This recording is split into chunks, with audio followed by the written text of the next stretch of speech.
Have you ever wondered how close you've come to danger without even realizing it? At Shivering Vault, we take you there, one story at a time. But before you drift off, consider liking this video, commenting where you're watching from and at what time, and subscribing to keep these chilling stories coming. Now, let's dive into these unsettling tales.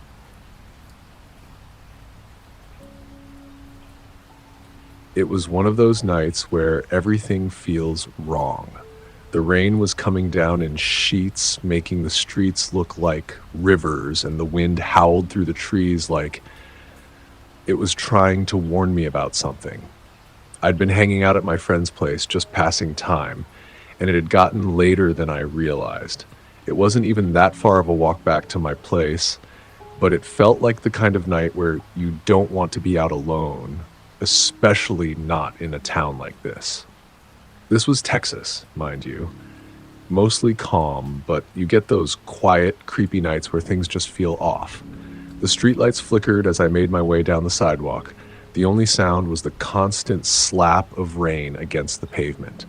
It wasn't a full storm, but the rain was heavy enough that it seemed to drown out anything else. I had my hood up to shield my face, but it didn't do much to keep me dry. It was a dark stretch of street ahead, and as I walked, I could see the faint outline of a figure standing by the corner ahead of me. I couldn't make out details because the streetlight was flickering and didn't seem to be putting off much light in the rain. At first, I thought maybe it was just another person waiting for a bus or something, but something about it didn't sit right. The figure wasn't moving. It wasn't fidgeting or pacing like most people do when they're waiting for someone or standing in the rain. This person just stood there, still, unmoving, almost like they were part of the shadows themselves. I slowed my pace, trying to make sense of it. The more I looked, the weirder it seemed. The figure was too rigid, almost unnatural. I had this sudden tightness in my chest, a feeling of unease that I couldn't shake. Maybe I should cross the street, avoid them entirely. But no, I figured I'd just keep walking, mind my own business. It was a big street, I wasn't alone, and it was probably nothing, right? As I got closer, I noticed the figure wasn't just standing at the corner. They were standing on the curb, like they were waiting for something. Or someone. Their clothes were dark, kind of blending into the night. But what struck me as odd was how still they were, like they didn't even care about the rain or how wet they must have been getting. Maybe 100 feet away now, and I could see their heads slightly turned in my direction. I could tell they were watching me. The hairs on the back of my neck stood up. I tried to look away, thinking it was all in my head, but I couldn't. I couldn't stop looking at them. Every step I took toward them felt like it was drawing me closer to something terrible, but I couldn't turn around. When I was about 20 feet away, the figure shifted. The way they moved was wrong, too fast, too stiff, almost mechanical. My heart pounded in my chest. The street was empty. No cars, no sounds but the rain and the pounding in my ears. I should have crossed the street. I should have run, but I didn't. I was frozen in place, staring at them, trying to figure out what I was looking at. Then the figure started moving toward me. Slowly but unmistakably, they were coming straight toward me. My throat went dry, and panic hit me in waves. I wanted to scream, but the words wouldn't come out. My legs felt like they were made of cement. As they got closer, I noticed more details. The person was tall, maybe 6 feet or so, with a hood up that covered most of their face. But every time the streetlight flickered, I caught glimpses. Pale skin, almost sickly white, like they hadn't seen the sun in forever. Just enough to make my skin crawl. Then something happened that made my blood run cold. The person stopped right in front of me, and without a word, they reached into their jacket pocket and pulled something out. A knife. A long, shiny blade. I froze. My heart felt like it was going to explode. There was no one around, just me and this thing standing in front of me with a knife. The figure didn't speak at first. They just held the knife out toward me, the steel gleaming faintly under the flickering light. I felt my legs shake, my breathing shallow. This wasn't some prank. This wasn't a joke. The look in their eyes, it was cold, like they were used to this, used to scaring people like me. Everything, they said in a low, gravelly voice. For a moment, I didn't even understand. Give me everything. I hesitated, my heart hammering in my chest. It wasn't just fear anymore. It was the kind of terror that makes your mind freeze. My thoughts felt scattered. I couldn't even process what was happening. But then the voice came again, louder this time, and the words were sharp, like the blade in their hand. Wallet. Everything. Now. I reached into my pocket, fumbling for my wallet, trying to stay calm. I could see the glint of the knife in their hand, reflecting the faint light of the street lamp above us. My hands felt numb, but even then, as I handed it over, something inside me snapped. I don't know why, but I couldn't do it. I couldn't let them take everything. Maybe it was pride, maybe it was fear of what would happen next if I gave in. But I shook my head and said, no. And that was a mistake. The figure's eyes, those cold eyes, flashed with something, and in an instant, they lunged. The knife came at me so fast that I barely had time to react. I stepped back, tripping over my feet, my heart pounding in my chest. The blade slashed through the air in front of me, narrowly missing as I stumbled backward. I screamed. That was when I finally got my body moving. I turned and bolted, my legs burning from the effort. My feet splashed through the puddles, the rain blurring everything around me. I didn't look back. Not once. I could feel them chasing me, hear their footsteps behind me, the sound of their breath getting closer. My heart was pounding, my body screaming in pain, but I kept running, faster than I thought I could. The lights of my street came into view, and I pushed harder, ignoring the pain, ignoring everything except getting away. I reached my house, slamming the door behind me, and I slid down to the floor, gasping for breath. It felt like my body was vibrating, my mind in a fog of adrenaline. The worst part, I never really saw their face. Not fully. There were moments when I caught flashes just enough to make my stomach turn, but I could never make out any details. Maybe it was the hood, maybe it was the darkness, or maybe they were just a shadow that felt cold, terrifying, something I couldn't forget.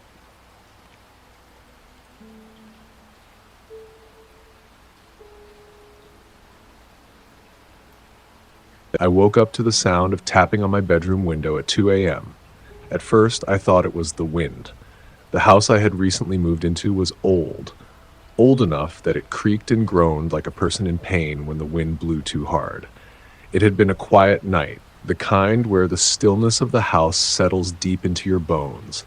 Everything felt calm, almost serene. But then, just as I was drifting back to sleep, I heard it again.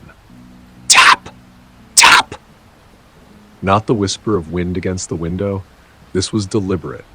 Someone or something was tapping with purpose. I froze, my body stiffening as my mind scrambled for an explanation. It wasn't the wind. My heart thudded in my chest, the pulse of adrenaline making my palms sweat. For a moment, I thought I was imagining it. Maybe it was a branch, a twig scraping against the window in the breeze. It made sense, right? I mean, this house was on a quiet street in rural Texas, surrounded by trees and fields. I'd gotten used to the creaking of the old wood and the sounds of the house settling at night. But this was different. I strained my ears. Tap! Tap! Tap! It was too rhythmic, too steady. I couldn't shake the feeling that something wasn't right. I glanced at the clock on my nightstand, 2:03 a.m. The house was unnervingly quiet now, save for the steady ticking of the clock. I couldn't hear the wind anymore.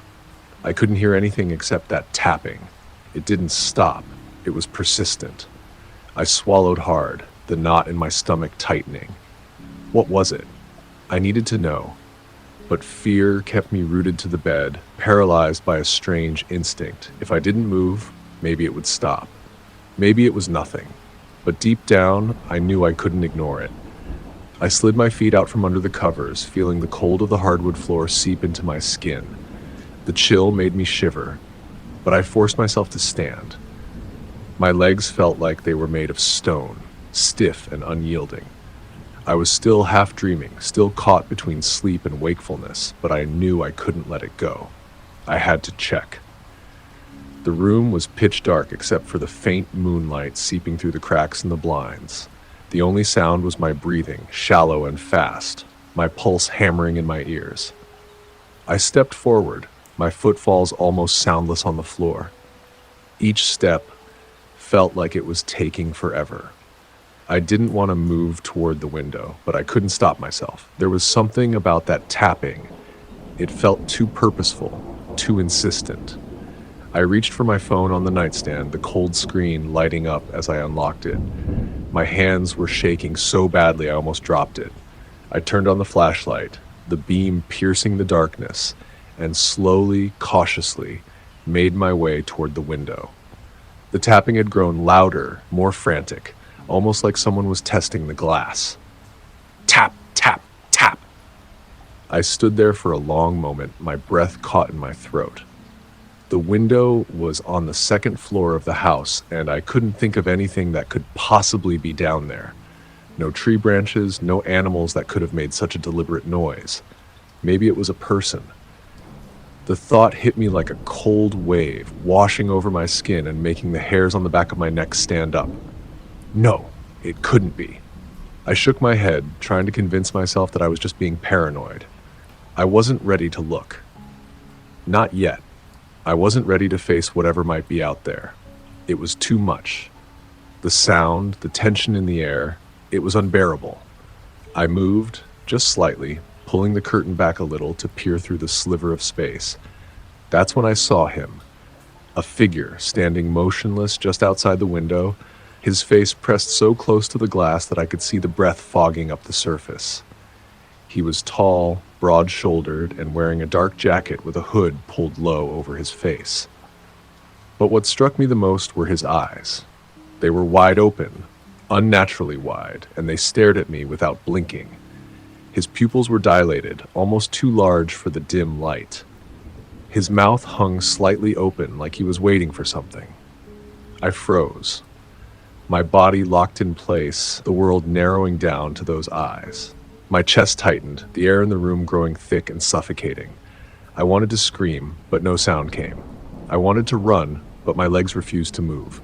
He didn't blink. Not once. My mind raced, my thoughts scattering like leaves in the wind. Was this a prank? Was I just dreaming? But then I saw his hand shift. Slowly, deliberately, he reached down, and when he pulled his hand back up, I saw it. A brick. He raised it, his fingers curled around it like he had all the time in the world. And then, without warning, he hurled it at the window. The impact was deafening. The brick slammed into the glass with such force that the window shattered immediately, sending shards of glass flying into the room. The sound of the crash was like a gunshot, sharp and violent. I stumbled backward, the force of the noise knocking the breath out of me. My heart was hammering in my chest, louder than the glass shattering. I didn't think. I ran. I bolted out of the room, my feet barely touching the ground as I dashed down the hall. My mind screamed at me to hide, to do anything to get away. The footsteps behind me, the sound of the man pushing through the broken window, were so close I could hear his ragged breathing. My body moved on instinct. My pulse was a drumbeat in my ears. I made it to the nearest closet and threw myself inside, slamming the door shut behind me. My hands were shaking so violently I could barely hold the phone, but I dialed 911 as quickly as I could. 911? What's your emergency? The operator's voice was eerily calm, like nothing was wrong. I couldn't make sense of my words. Someone's outside my window. He broke the glass. He's coming. Ma'am, are you safe? What's your address? I gave her my address, my voice barely a whisper. I could hear the panic in my breath, but the operator kept speaking in that same calm, detached tone. It only made everything worse. Every second felt like a lifetime. I kept my ear pressed to the closet door, straining to hear anything, any sign of movement. My heart was pounding so loudly I could barely hear anything else. For what felt like an eternity, there was nothing but the sound of my own breathing, sharp and quick. Then I heard it. Footsteps, light but definite. Slow, moving toward the closet. I held my breath, waiting. But when I peeked through the crack in the door, there was nothing. No one. I felt the tension in my chest tighten even more. Was he still out there? Was he waiting? Minutes passed. I don't know how long. Finally, I heard the sirens, distant but unmistakable. The sound brought a strange sense of relief, but it didn't make the terror go away. When the police arrived, I bolted from the closet, adrenaline pumping through my veins. I could hardly believe I was still standing, still breathing. They searched the house, the yard, the area around the property. They found nothing. The officer told me it was probably a random break-in attempt, that the man had heard me moving and had run off when he saw the lights of the patrol car. But I knew what I'd seen. I knew what had happened. He had been there. Right there, just outside my window. The police left, and the house felt eerily empty. But I couldn't shake the feeling that he was still out there somewhere, waiting for another chance. I didn't sleep that night. In fact, I didn't sleep for days. I started locking all the windows, checking them again and again before going to bed. But something about that place, the walls, the rooms, even the air, felt wrong now. I couldn't stop looking over my shoulder, couldn't shake the sense that I was being watched. Maybe I'm just being paranoid. Maybe it was just a random guy who got scared off. But I can't shake the feeling that it wasn't. I can't shake the feeling that he's still out there, somewhere, just waiting for the next chance to come back.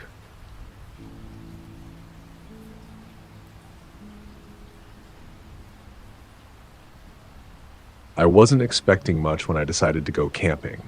I just needed some time away from everything. The endless noise of the city, the constant work, the stress. I figured a weekend in the middle of nowhere would do me good.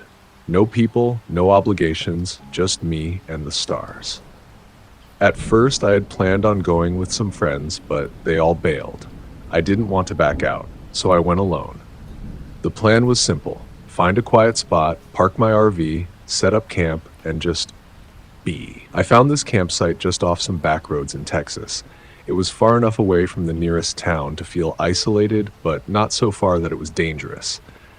I figured I'd be fine. The worst that could happen was I'd get a little bored, right? I showed up, set up my RV, and got a small fire going.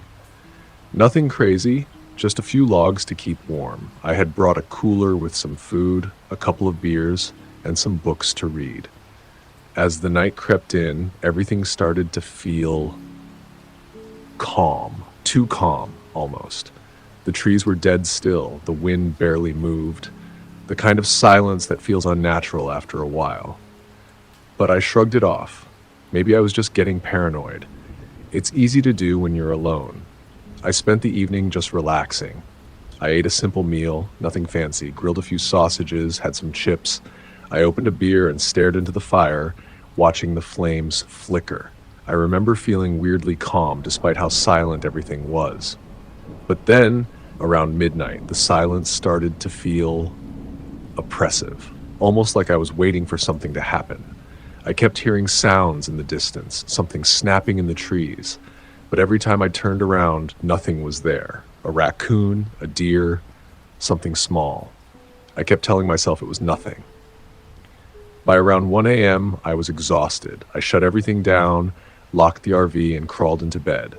I remember thinking as I lay there, this is nice, too quiet, but nice. My eyes closed, and I fell asleep almost immediately. I woke up with a headache so intense it felt like someone had been drilling into my skull all night. It took me a second to focus on what was going on.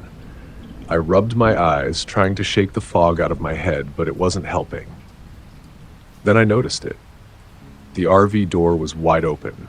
My heart skipped a beat. I hadn't opened it. I'd locked it before going to bed. I was sure of it. But there it was, the door standing wide open, the cool night air rushing in, the dim light from the campfire casting long shadows into the RV. I didn't hear anything. No footsteps, no voices. The world outside was still. It was as if the entire campground was holding its breath. But the headache, it was like nothing I'd ever felt before. I could barely think straight. I sat up in bed, my legs feeling like jelly. My mind was scrambling. I tried to tell myself it was nothing, that I'd just forgotten to lock the door. But the deeper I thought about it, the more I realized something wasn't right. I stumbled out of bed, dizziness hitting me in waves. The air inside the RV felt heavier than normal, like it had been closed up for too long. I moved toward the door, trying to shake off the dizziness. When I reached the door, I looked outside. The campground was still empty, the fire burning low. The RV's steps creaked under my weight as I took a step out onto the dirt. Everything seemed normal at first, but I felt like I was missing something important. I looked back at the RV, and that's when it hit me. I didn't remember the door opening. Not once, not even a crack, and I definitely didn't leave it open. I went back inside, heart hammering. I checked everything. My wallet was missing. I was sure I'd left it on the counter next to the sink, but now it was gone. I checked the windows. They were all shut tight. The curtains were still drawn. No one had broken in through the windows. But that still didn't explain the door. I started to feel like I was going insane. My mind raced with possibilities. Maybe someone had been here while I slept. Maybe they'd opened the door after I was knocked out. Knocked out. That's when I remembered the headache. I hadn't just woken up with a headache. It was like someone had drugged me. A sharp, foggy feeling in my brain that wasn't just from sleep. It felt chemical. Something was wrong. I ran my hand along the vent above my head. The air was warm. A terrible thought struck me. What if someone had pumped something into the RV to knock me out? I started checking every vent in the RV, touching them one by one, feeling the warmth seep through. It hit me that I'd never paid much attention to the ventilation before. There were no signs of a break-in, no marks on the door, no smashed windows. But what if someone had been inside, watching me while I slept? What if they'd opened the door after I was drugged? I walked around the RV again, my mind racing. My legs felt shaky, like I hadn't eaten in days, like I was about to pass out. But something was making my blood run cold, the feeling that I wasn't alone, the sensation that someone had been here. And it wasn't just the open door. That's when I found the small bag under the bed. At first, I thought it was mine, just some gear I'd forgotten about. But when I opened it, I froze. Inside were items I didn't recognize. Gloves, rope, a flashlight, a small knife, a bag that looked like it could fit a person's head in it. It was all too planned. This wasn't just a robbery. Someone had been preparing for something worse. My stomach dropped. I didn't know what to do. I could feel my pulse thumping in my ears. I wasn't safe here. Whoever had been in my RV could still be nearby, watching. I grabbed my phone. No signal. Panic surged through me. I needed to get out. I ran to the RV's engine, praying that it would start, but it sputtered and died. I tried again. Nothing. Whoever had been here had tampered with it. My legs felt weak, but I knew I had no choice. I had to run. I bolted out the door into the cold night with no clear direction, just away from the RV. My body was sluggish, my brain foggy from whatever they drugged me with, but I couldn't stop. I heard footsteps behind me, too quiet to pinpoint, but they were there. I could feel them. Whoever it was following me. I kept running, my heart pounding, sweat trickling down my forehead despite the chill. I had no idea how far I'd gone or if I was even heading in the right direction. But then I saw headlights. A truck. I waved my arms like a maniac, and thank God they stopped. The driver helped me into the truck, and I was barely able to speak, my head still throbbing with that unrelenting pain. I tried to tell him what happened, but it was all jumbled. He just listened, confused but kind enough to take me to the nearest town. The police took my statement, but they didn't believe me. They said I was probably just disoriented, that I had overreacted to a simple break-in. They didn't find anything near the RV. No signs of a struggle. No footprints. Nothing. I don't go camping alone anymore, and I still can't shake the feeling that whoever did this, they're still out there waiting.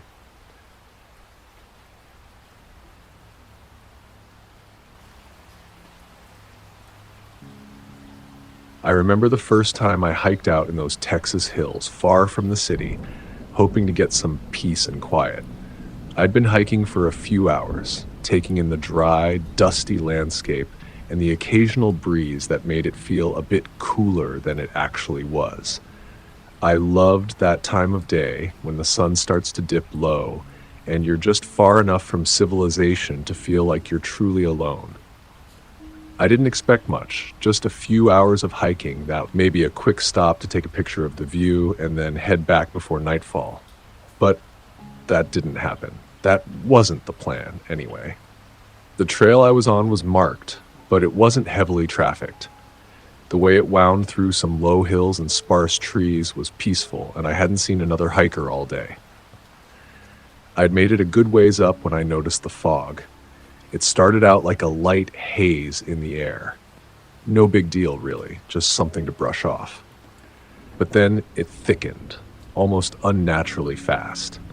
I looked around. The sky was still clear and the sun was starting to sink lower behind the hills, but the fog, this thick gray mist, just rolled in like something alive.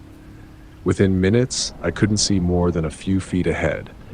I should have turned back, but honestly, I thought it would clear up. I figured it was just one of those things. Texas weather, unpredictable and strange sometimes. So I kept going. I pulled my phone out to check the map, but no signal. I'd heard this part of the trail was spotty, but it still felt unnerving. A sinking feeling grew in my stomach. I started walking more cautiously, trying to remember the markers I'd passed on the trail. The fog wrapped around me in this dense, suffocating way, making it harder to focus. Every step felt more uncertain than the last, and that's when it hit me. Everything felt wrong. The air was still too like it was holding its breath. I don't know how to explain it, but the silence was too much. It wasn't like the usual quiet of the woods. It was like the world was holding a secret. My boots scraped the rocks as I walked. The only sound was the shuffle of my feet on gravel and dirt, until I heard it, the faintest sound of something else. At first, I thought it was just the wind moving through the trees.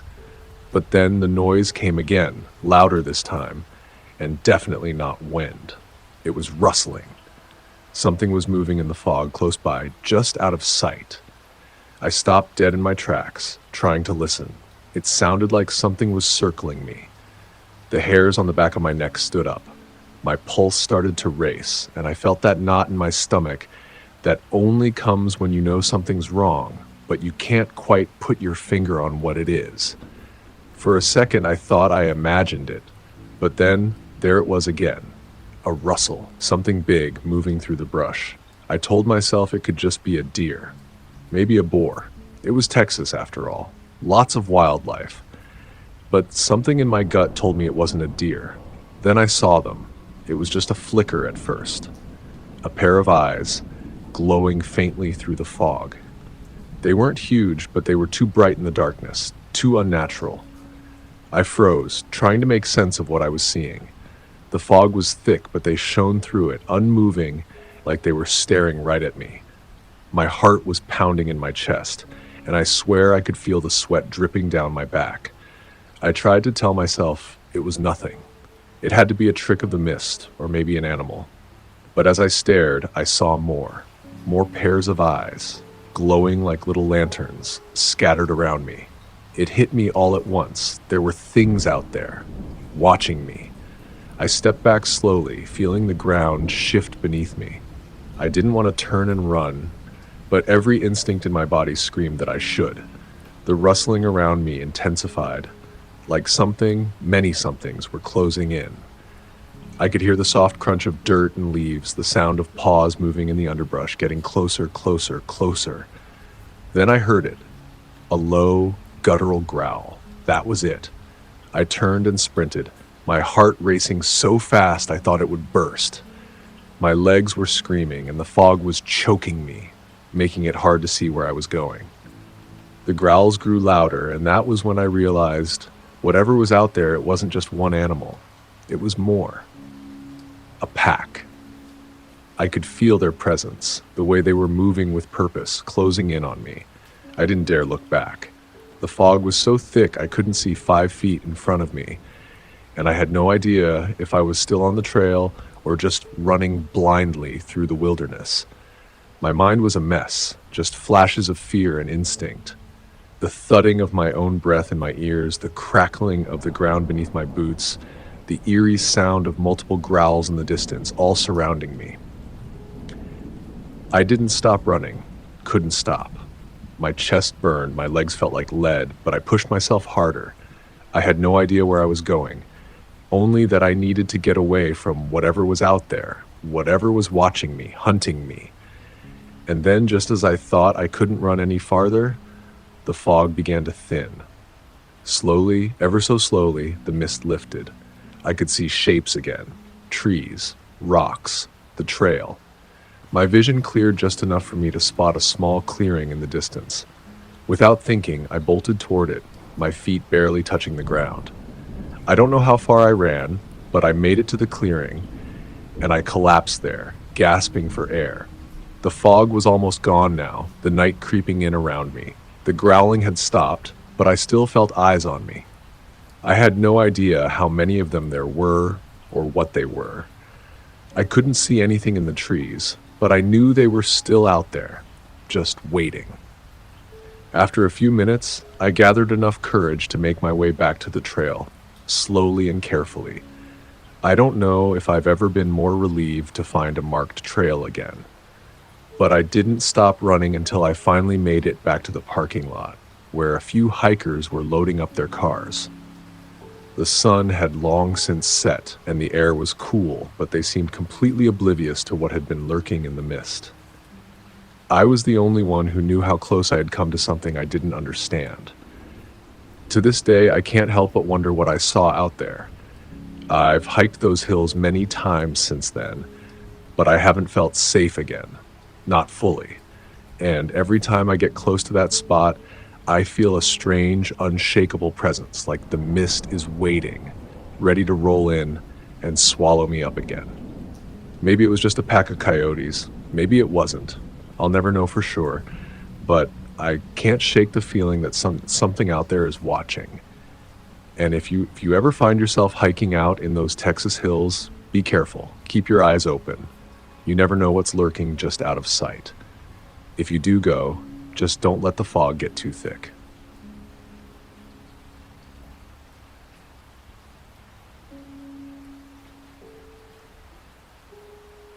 I found this remote Airbnb cabin deep in the woods outside of Austin, Texas.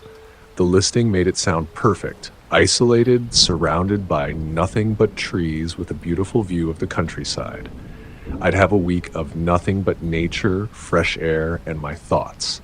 The host was nice enough, but she did give me a strange warning when I booked. "There's no cell service up here," she said. "You'll need to bring a landline phone if you want to stay connected. I wouldn't recommend walking too far into the woods either. People have gotten lost before." I didn't think much of it. There were a couple of other warnings too about wildlife and the weather, but none of that fazed me. I figured if I was careful, I'd be fine. I didn't even think to check reviews of the place. Big mistake. The drive up was beautiful. The road was winding, lined with thick trees, and the air was fresh, like something straight out of a movie. I got there just before sunset. The cabin was exactly as advertised. Small, rustic, and tucked away in a clearing. It was made of weathered wood and had a large porch with a couple of rocking chairs. I remember thinking, this is perfect, just what I needed. The host was already there to greet me. She was an older woman, maybe in her 60s. She had a calm, almost eerie presence, And there was something about her eyes that made me uncomfortable, though I couldn't put my finger on it. She was nice enough, though, and showed me around the cabin. The inside was cozy, with a fireplace, a small kitchen, and 2 bedrooms. One of them had a window that looked out over the woods. That was going to be my room. Before she left, the host gave me one last warning. Just be careful when it gets dark, all right? Not everyone who comes up here is friendly. That struck me as odd, but I didn't question it. I assumed she was just being cautious. Maybe it was something about the area. She left shortly after, and I was left alone in the cabin. The first night was peaceful. I had some dinner, read a book, and went to bed early. The silence of the place was unlike anything I'd ever experienced. There was no sound at all, no animals, no wind, nothing. Just pure silence. It was strange at first, but I eventually drifted off to sleep. Around 2 a.m., I woke up to something that made my blood run cold. At first, it was so faint, I thought I imagined it. A small, repetitive tapping sound. At first, it was so quiet that I thought it could have been the house settling, the wind, or maybe an animal scratching at the door. But then the tapping became louder, more distinct, more urgent. I lay there, frozen. It wasn't the wind or the house creaking. Someone was out there. I held my breath, straining to hear. The tapping continued, but now there was something else. A voice, muffled but clear enough to understand. "Please, let me in," the voice called softly, almost whispering like it was struggling to keep quiet. "They're coming, you have to help me, please." My heart thudded in my chest. Who could that be? There were no neighbors for miles, nothing but woods and that long dirt road. Why would someone be out there, especially at this hour? I didn't know what to do. My first instinct was to call the police, but I remembered with a sinking feeling that there was no cell service out here. I didn't have a landline phone like the host had warned me. The voice grew more frantic. "Let me in, please. I'm not safe out here. They'll hurt me. They're close. Let me in." I didn't move. My mind raced, trying to make sense of the situation. What if someone really was in danger? Maybe I could just open the door a crack, talk to them through the gap. But then, what if they were lying? What if this was all some kind of trap? I listened for a long time, my heart pounding in my ears. Then, just as I was considering what to do, I heard something that made my stomach drop. A sharp scratching noise coming from the back of the cabin. It was slow and deliberate, like someone running their nails across the wood. At first, I thought it might be an animal, but it didn't stop. It kept going, methodical, and then a second noise followed. A thump, a slight bang on the back wall, like something or someone had just knocked against it. I froze. I couldn't make sense of it. There was no way that this was just a coincidence. Someone was out there. Someone carefully out of bed, and moved toward the door, not making a sound, holding my breath. I didn't dare open the door to look. I just stayed there, pressed against the wall next to the door, listening. The man outside was still begging, his voice trembling. "I'm not who they think I am. You have to believe me. Please, please, please, let me in." Then the scratching at the back of the cabin started up again, louder this time, like someone was trying to climb up to the window. My hands were shaking so badly I could barely keep them steady against the wall. There was nothing I could do. The cabin was old. Everything was old, and the walls felt like they were closing in. Every creak, every thud made my heart skip. I didn't know what they wanted. I didn't know if there were more of them, but I knew I couldn't open the door. I couldn't let them in.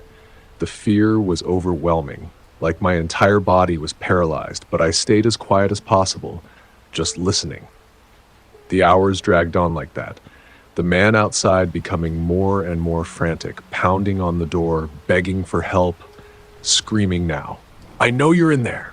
Please, they're right behind me." I sat there, holding my breath, my mind racing, the silence between the thuds and cries growing longer and more unbearable. Then, suddenly, it stopped. The knocking, the scratching, the begging, all of it just stopped. I waited. I didn't dare move, didn't dare breathe as the silence stretched out. My whole body was tense, ready to bolt for the door if I heard another noise, but nothing came. No footsteps, no more banging, nothing. Eventually, the sun started to rise, and I dared to peek out through the window. The woods outside were still and quiet, like nothing had happened at all. I left that cabin as soon as I could. I don't know if it was all in my head or if it was real, but I do know one thing. I'm never going back to those woods.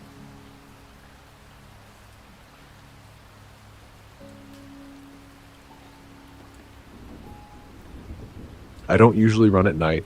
I'm not some adrenaline junkie, and the idea of hitting the pavement after dark has always seemed a little off. But this one night was different. I don't know why. Maybe I was feeling restless, or maybe it was the storm. The rain was coming down in sheets, pelting the ground like 1,000 tiny nails, and the whole world seemed to be drowning in sound. I don't even know why I decided to go for a run. I guess I just needed to get out of the house. It wasn't even planned, honestly. I didn't think much of it as I laced up my sneakers, stepped out the door, and headed down my driveway. My house was in a quiet residential neighborhood just outside of Austin, Texas. One of those places where everything feels tucked away, like nothing could happen here. I figured I'd just go through the motions, do a few laps, and get back before the worst of the storm hit. But the thing is, when you're running through an empty, quiet neighborhood in the dead of night, it's different. The rain drowns out everything else. The sounds of the world are muted, swallowed by the relentless downpour. It's just you and the rain, your footsteps slapping against the wet pavement. It feels like you're in a bubble, cut off from everything, completely alone. The streets around my house are dark, especially in the rain. I jogged down this particular block, the one with the big old oak trees on either side, the kind that are common in this part of Texas. They aren't packed close together, but close enough to blot out most of the light from the street lamps. Every few feet, a dim yellow light flickered weakly, casting long, eerie shadows across the road. The air felt heavy, thick with moisture. The kind of air that clings to your skin, makes it hard to breathe. I was already a few blocks in when I started to feel off. I couldn't pinpoint it at first. Maybe it was the way the rain had started coming down harder, or how quiet the night was. I mean, there was literally no one else around. No cars, no sounds of life, nothing. Just the relentless shush shush of the rain against the pavement. But then I heard it. Footsteps. Not immediately, but just enough to make me stop and think. I was still running, head down, focused on the rhythm of my feet splashing through the puddles when I heard it again. Footsteps. And they weren't mine. I froze for a second, thinking it was my imagination. Maybe it was just the sound of the rain or the echo of my own footsteps bouncing off the buildings. But when it happened again, I realized it was something else. Someone was behind me. At first, I thought maybe it was another runner, someone else dumb enough to be out in this weather, but then I noticed the timing didn't match up with mine. The footsteps were just a little slower, deliberate, like they were deliberately keeping pace with me. I sped up, trying to shake off the creeping sense of unease, but the footsteps did the same.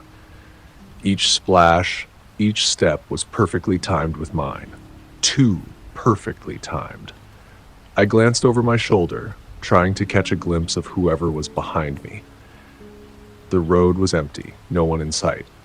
I kept running, but the footsteps continued, a steady beat that followed me as if it were attached to my own shadow. I could feel my heartbeat picking up pace, matching the rhythm of my run. It wasn't just that the footsteps were following me. It was that they wouldn't stop. For the first time, the thought hit me. What if someone's following me on purpose? I quickened my pace, my muscles starting to ache as I pushed harder against the wet pavement, the sound of my feet splashing louder than ever. But the footsteps behind me didn't change. It was like the person was still matching me step for step. It was as if they had nothing else to do but keep exactly in sync with me. I felt a knot form in my stomach, a tight, suffocating pressure. I tried to tell myself it was nothing, that it was just a trick of the rain, the distance, the dark. But then, the most unnerving thing happened. I could feel them getting closer. Not like someone sprinting to catch up, but like they were right behind me. Their footsteps were no longer just echoing mine. They were there, close enough to feel on my skin. My breath was getting shallow, my chest tightening with every step. I didn't want to look back. Part of me was scared that if I did, I'd see something I couldn't unsee. But at the same time, I knew I couldn't just keep running. I glanced over my shoulder, just enough to catch a glimpse, and there he was. There, standing in the middle of the road, was a man, a figure, just standing there in the rain. His clothes were drenched, clinging to his body, but he didn't seem to care. No umbrella, no jacket. His face was mostly hidden by shadow, but I could make out the contours of his features, the way he stood perfectly still, waiting, watching me. It was like time had slowed down, like everything had paused, and the only thing that mattered in that moment was that look in his eyes. He was waiting for me to notice him. I felt the hairs on the back of my neck stand up. My legs were still moving, but I couldn't seem to think straight. I forced myself to keep running, to put more distance between us, but I could hear him. No, I could feel him moving again, right behind me, matching my pace, every footstep syncing perfectly with mine. I wasn't overreacting. I was sure of it now. This wasn't some lost jogger, some random guy just out in the storm. This wasn't even a coincidence. This was intentional. He was following me. A part of me wanted to scream, but I didn't. I felt exposed, vulnerable. My heart was slamming in my chest, and I could barely catch my breath. Then I made a decision. I turned off onto the next side street. My brain told me that maybe I could lose him there, like a maze of twists and turns would make him lose interest, or that I'd outrun him. I didn't look back. I just kept going. But no matter how fast I ran, those footsteps never stopped. They kept pace with me, closing in, closer, closer, too close. And then it happened. A cold, steel grip clamped down on my arm. It was like ice on fire, something so strong and unyielding that it stopped me in my tracks. My heart stopped, too. "Give me your wallet," he said, his voice low and steady, like he'd done this 1,000 times. I couldn't breathe. My arm felt like it was in a vice. My muscles screamed at me to fight, to scream, to do something, but I couldn't move. I couldn't think. My head was spinning. "Now," he said, and the pressure on my arm intensified. I could feel his breath hot against the back of my neck. But something inside me snapped. Maybe it was the fear. Maybe it was the adrenaline, but my body moved on its own. I threw my other arm back, my elbow connecting with his chest with all the force I could muster. I heard a grunt. He stumbled. I couldn't believe it worked. I didn't hesitate. I turned and ran faster than I've ever run in my life, pushing my body past its limits, every breath like fire in my lungs. I didn't look back. I didn't want to know if he was still behind me, but I kept running. I just had to make it home. Just had to get to safety. I didn't stop until I was in front of my door, gruff, my hands shaking as I fumbled with the keys. I slammed the door shut, locked it, and checked the windows. Nothing. No one. I don't know who that man was. I don't know what he wanted or why he picked me. But I know one thing. I'll never run alone at night again. Not in this neighborhood. Not in the rain.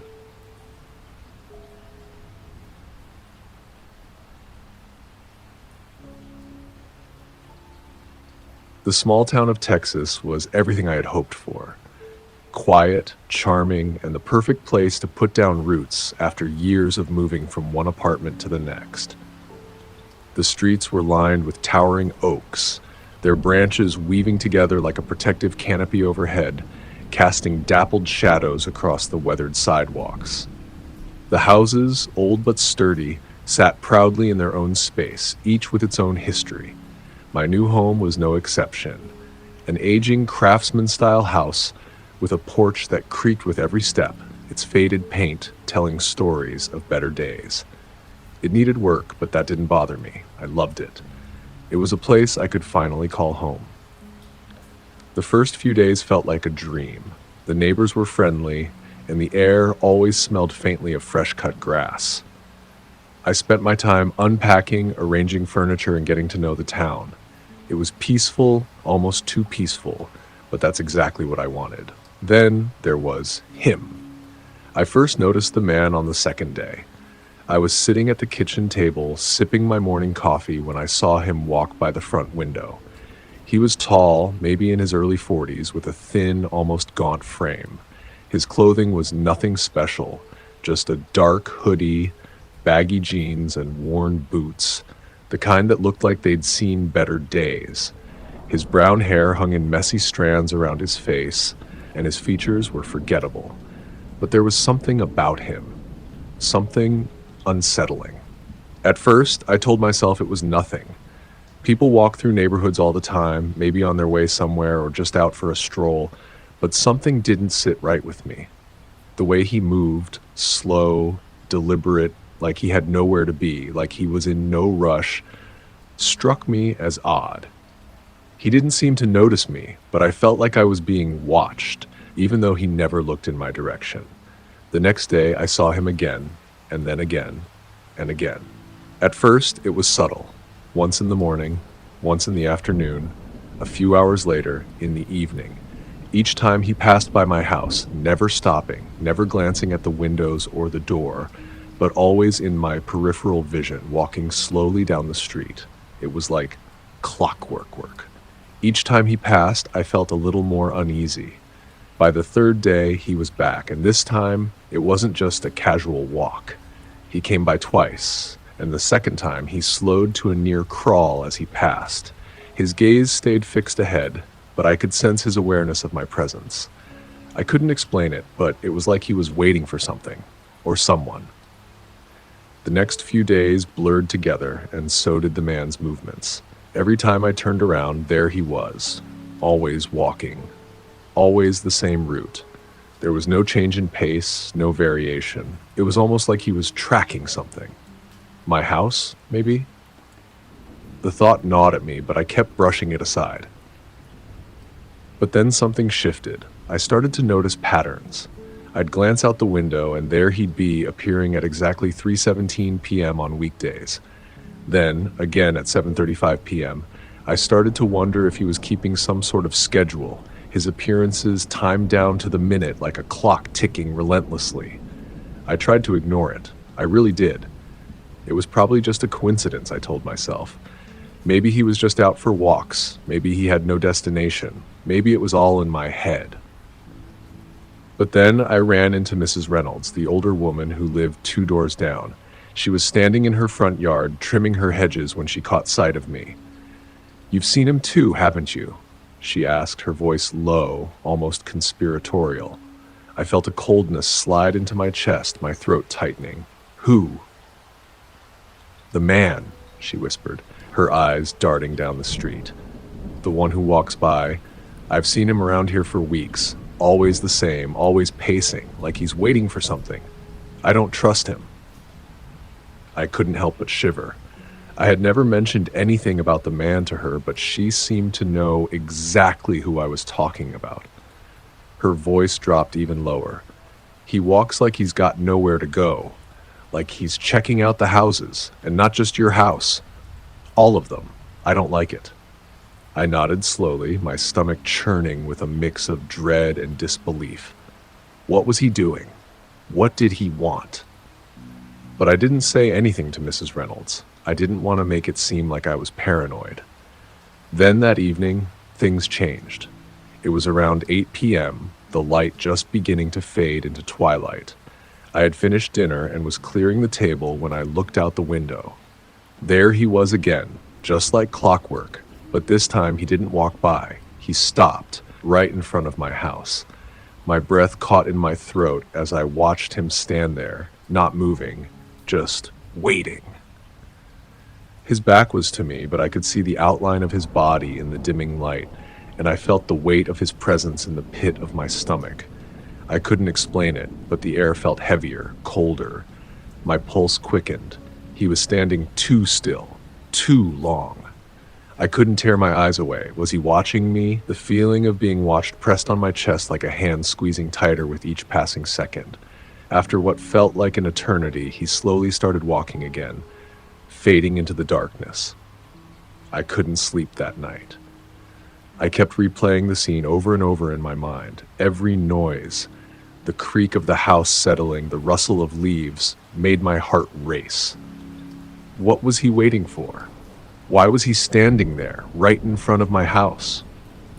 The next few days were more of the same. He appeared at his usual times, walking by slowly, almost methodically, always stopping, always looking, though never directly, always just enough to make my skin crawl. I couldn't shake the feeling that I was the focus of his attention, like he was waiting for some moment to finally strike. And then came that night, the night I thought I'd never forget.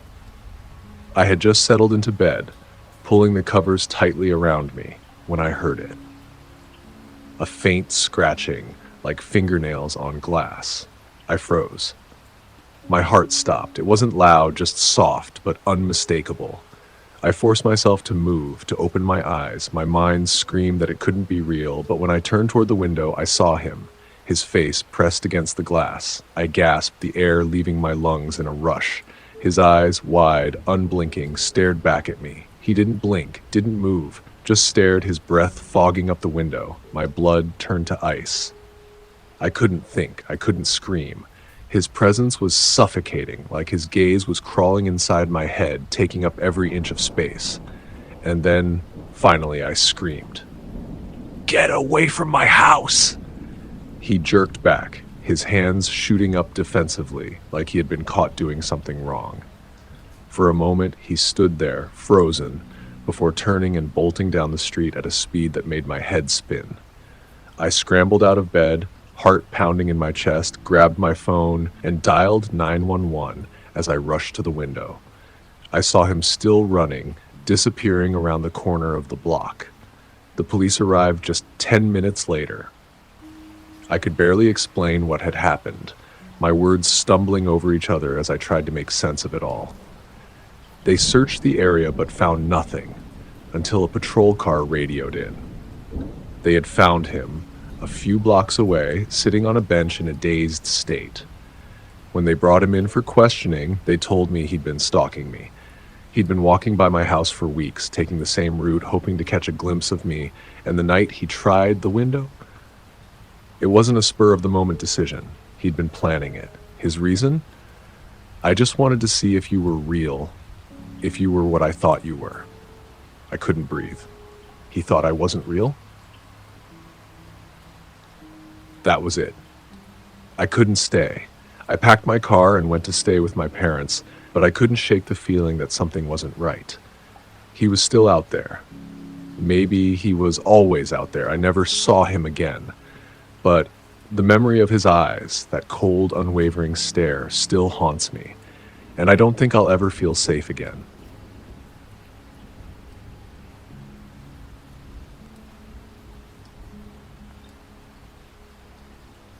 I was on my way to visit some friends up north, but didn't feel like paying for a campground for just a one-night stop. I'd seen this old gas station from the highway earlier that day. It looked pretty rundown, probably abandoned for years. But it had a big empty lot, and I figured it'd be a perfect, quiet place to park for the night. I'd save some money and avoid the hassle of a campsite. It was around 9 p.m. when I pulled off the highway and parked my RV near one of the rusted pumps. The place was covered in a thick layer of dust, and the little convenience store attached to the station had broken windows and a boarded-up door. The only lights were from my RV, and the occasional flickering of street lamps along the highway. I made sure to lock all the doors and checked the windows just to be safe. There was no real reason to be scared, but something about the place felt off. Maybe it was the fact that there was no one around, no cars, no lights, nothing for miles. I set up camp, made myself some dinner, and then let Charlie out for a walk around the parking lot. It was calm. Too calm. The only sounds were the occasional rustle of leaves and the soft wind. Still, I couldn't shake the feeling that I wasn't alone. Every now and then, I'd glance up at the boarded-up gas station and wonder who had worked there in the past. Why had they just left? I brushed off the thought and settled in for the night, locking up Charlie and myself inside the RV. The only thing left was to relax with a movie and try to get some sleep. I don't know what woke me up. It was around 3 a.m. when I was jolted out of sleep. At first, I thought I had just dreamt something strange, but then I heard it again. A loud knock on the RV door. It was heavy, like someone was pounding on it with their fist. My heart raced and I sat up immediately, staring at the door in the dark. "Hello?" I called out, my voice shaky. "Who is it?" Nothing. I waited for a response, but there was only silence for a few moments before the pounding came again, this time faster and more frantic. I glanced over at Charlie, who was lying at my feet. He didn't even move. He didn't bark, didn't make a sound. That's when I started to feel like something was really off. Why wasn't he reacting? I leaned closer to the door, staring through the small window, but I couldn't see anyone. I debated whether to open the door. Part of me thought maybe it was someone stranded or in trouble, but I'd heard enough stories about people being lured into bad situations. My gut told me something was wrong, but I still hesitated. Then the pounding started again, louder this time, followed by a voice. A man's voice. It was panicked, and I could barely make out what he was saying. "Help! Please! They're after me!" the man shouted. "Please, open up!" "Please!" I froze. I hadn't seen anyone else when I parked, and this guy sounded desperate, terrified even. I looked through the window again, but I still didn't see anyone. My gut told me something was wrong, but I couldn't ignore the sound of someone in distress. I figured I could at least crack the door open just a little to see what was going on. I cracked the door just a few inches. "Who are you? What's going on?" I asked, my voice still shaky. The man's voice sounded even more urgent now. "They're gonna hurt me, please. Just let me in." I felt a little bad at that point. I was alone in the middle of nowhere with only my dog for company. What if this guy was being chased? What if he was telling the truth? My hand hovered near the door, and I started to pull it open just enough to give him a glimpse of my face. Then, out of nowhere, Charlie let out a low growl, followed by a series of loud barks. I jumped back, startled, and looked around. Charlie was now on his feet, looking out the side window with his hackles raised. That was enough to make me pause. "Hey, calm down, Charlie," I whispered, trying to settle him, but I could tell he wasn't having it. Something wasn't right. I was starting to regret even opening the door this much. Just as I was about to shut it, I saw a shadow move from behind the gas station, a figure slipping into view. I didn't think much of it at first. Maybe it was just someone walking by. But then I saw another shadow, and then another. They were closing in. I slammed the door shut just as I saw a group of men step out of the shadows, walking slowly toward the RV. Panic surged through me. My hands shook as I locked the door and threw the deadbolt. I grabbed my phone again, but before I could dial, the pounding started once more. But this time it wasn't just one person. There were knocks all around the RV. One on the front, one on the side, and I even heard footsteps on the roof. I turned off the lights, crouched down by the window, and listened. They were circling my RV. The man outside kept shouting for help, but now his voice sounded different. More controlled, almost rehearsed. Something about it felt off, but I couldn't figure out what. The minutes felt like hours. I didn't know what to do. I couldn't stay in there all night, and I couldn't leave either. Then, out of nowhere, the knocking stopped. Complete silence. I felt like I could breathe again, but I wasn't foolish enough to think it was over. I stayed crouched, trying to make sense of what was happening. A few more minutes passed, and then, suddenly, there was a soft, almost inaudible scratching on the door. I didn't dare move. That's when I heard the distinct sound of someone shuffling back to the gas station. I peeked out the side window again, and this time I saw it. Two figures walking away from the RV. They didn't seem to be in any kind of rush. No one was running. They were just walking casually back toward the shadows, like nothing had happened. That's when it hit me. This wasn't some random guy in trouble. This was a setup. They had been trying to lure me out of the RV. They wanted me to open the door so they could rob me, or worse. My heart was still racing, but I stayed inside, not daring to make a move until morning. When the sun finally started to rise, I didn't wait around to see if they would return. I packed up as quickly as I could and got the hell out of there. I never found out who those men were, but I'm sure of one thing: I'm never parking at an abandoned gas station again.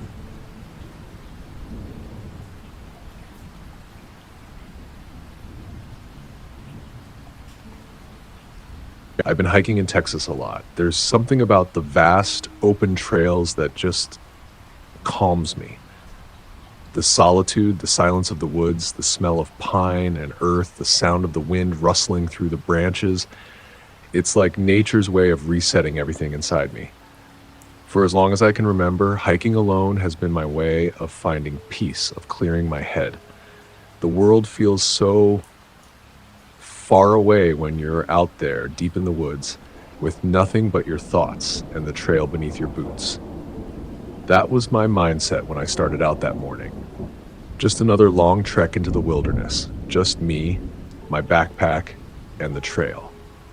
I'd been walking for hours, the sun burning high overhead and sweat trickling down my back, but there was no place I'd rather be. The woods felt like an old friend, familiar and comforting. After a few more miles, I stumbled across the perfect spot to set up camp. A small clearing near a stream surrounded by dense trees. The sound of the water trickling over the rocks made everything feel still, like I'd found my own little sanctuary. The trees arched overhead like a protective canopy, their branches swaying gently in the breeze. It was isolated, too. No signs of human life for miles. I pitched my tent with practiced ease, the smell of the earth mixed with the faint scent of burning wood from the campfire I was about to make. The warmth of the flames, once they took hold, felt good against my tired skin after hours of hiking. I settled down on the ground beside the fire, the crackling sound of the logs filling the silence. The world seemed peaceful, almost idyllic. But there's something about being alone in the wilderness that makes the quiet unsettling. Every little noise, every snap of a branch, every rustle of leaves, it all feels so much louder than it should. My mind starts to pay attention to things it would normally ignore. I tried to push it out of my head, roasting a marshmallow over the fire, watching the flame dance as the sun dipped lower behind the trees. But that's when I heard it. A faint cough. It wasn't loud, just a small, dry cough coming from somewhere out in the darkness. For a second, I thought it was just the wind, maybe the trees creaking in some strange way that made it sound like a person clearing their throat. But then I heard it again. This time my heart skipped a beat. I froze, eyes scanning the shadows beyond the firelight. I was alone. I had been for hours, and I hadn't passed a single person on the trail. There was no reason for anyone to be out here. Not for miles, at least. I turned slowly, my gaze sweeping over the edges of the clearing. The trees were thick, their trunks towering over me, casting long shadows on the ground. But there was no sign of movement. Nothing, just the stillness of the forest. The fire crackled, sending sparks into the night air. The cough came again, closer this time. I told myself it was nothing. Maybe I was just hearing things, or maybe it was an animal, right? Maybe a bobcat or something making a weird noise. My mind scrambled for an explanation. I was just being paranoid, that's all. Nothing to worry about. But my instincts were telling me otherwise. Something felt off.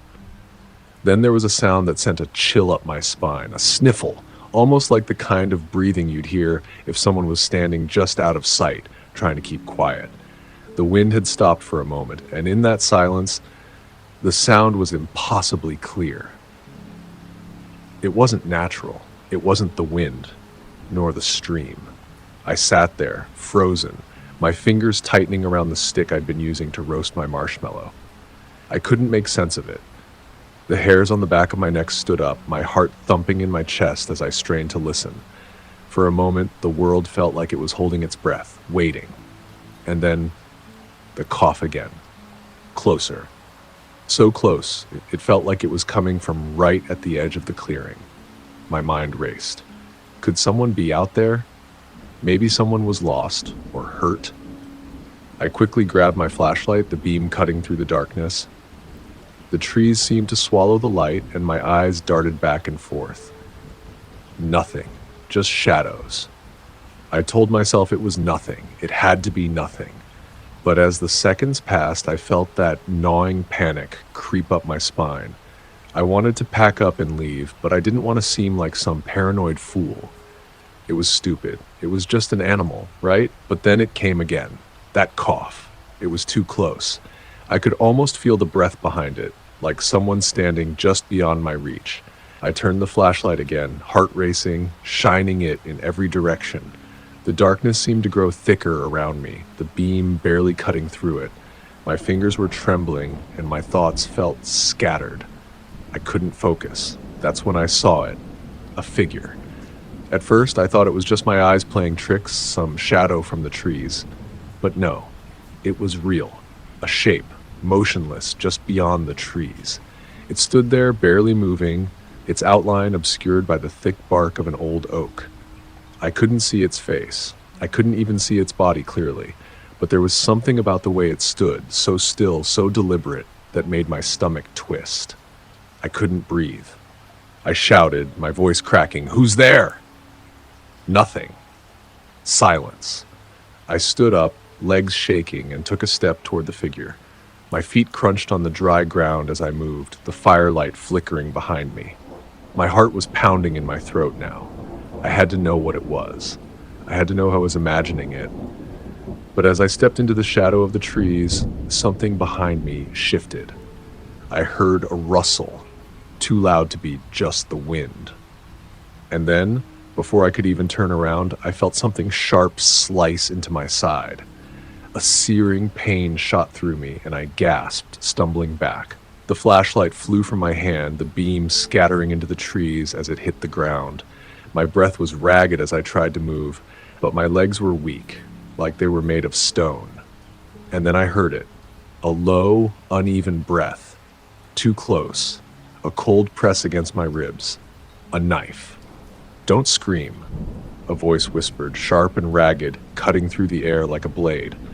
The voice was so close I could feel the chill of it. It was a whisper, barely audible, but it was enough to freeze me in place. I couldn't move. I couldn't speak. My body felt like it was turning to stone. The only thing I could hear was the uneven, labored breathing behind me, the soft rustling of fabric, and the dreadful certainty that I was no longer alone. The figure shifted again, moving too quickly, and in that moment, pure, unadulterated terror flooded my body. I bolted. I ran as fast as I could, every step fueled by a primal need to escape. I didn't look back, didn't dare to. The sound of footsteps behind me pushed me forward, faster than I ever thought I could run. I reached the clearing, the faint glow of my campfire just visible in the distance. I dared to glance over my shoulder. The figure wasn't following, but I didn't stop. I made it back to my camp, chest heaving, my legs burning with the effort. Without thinking, I grabbed my backpack, stuffing everything inside, clothes, gear, everything, just wanting to leave.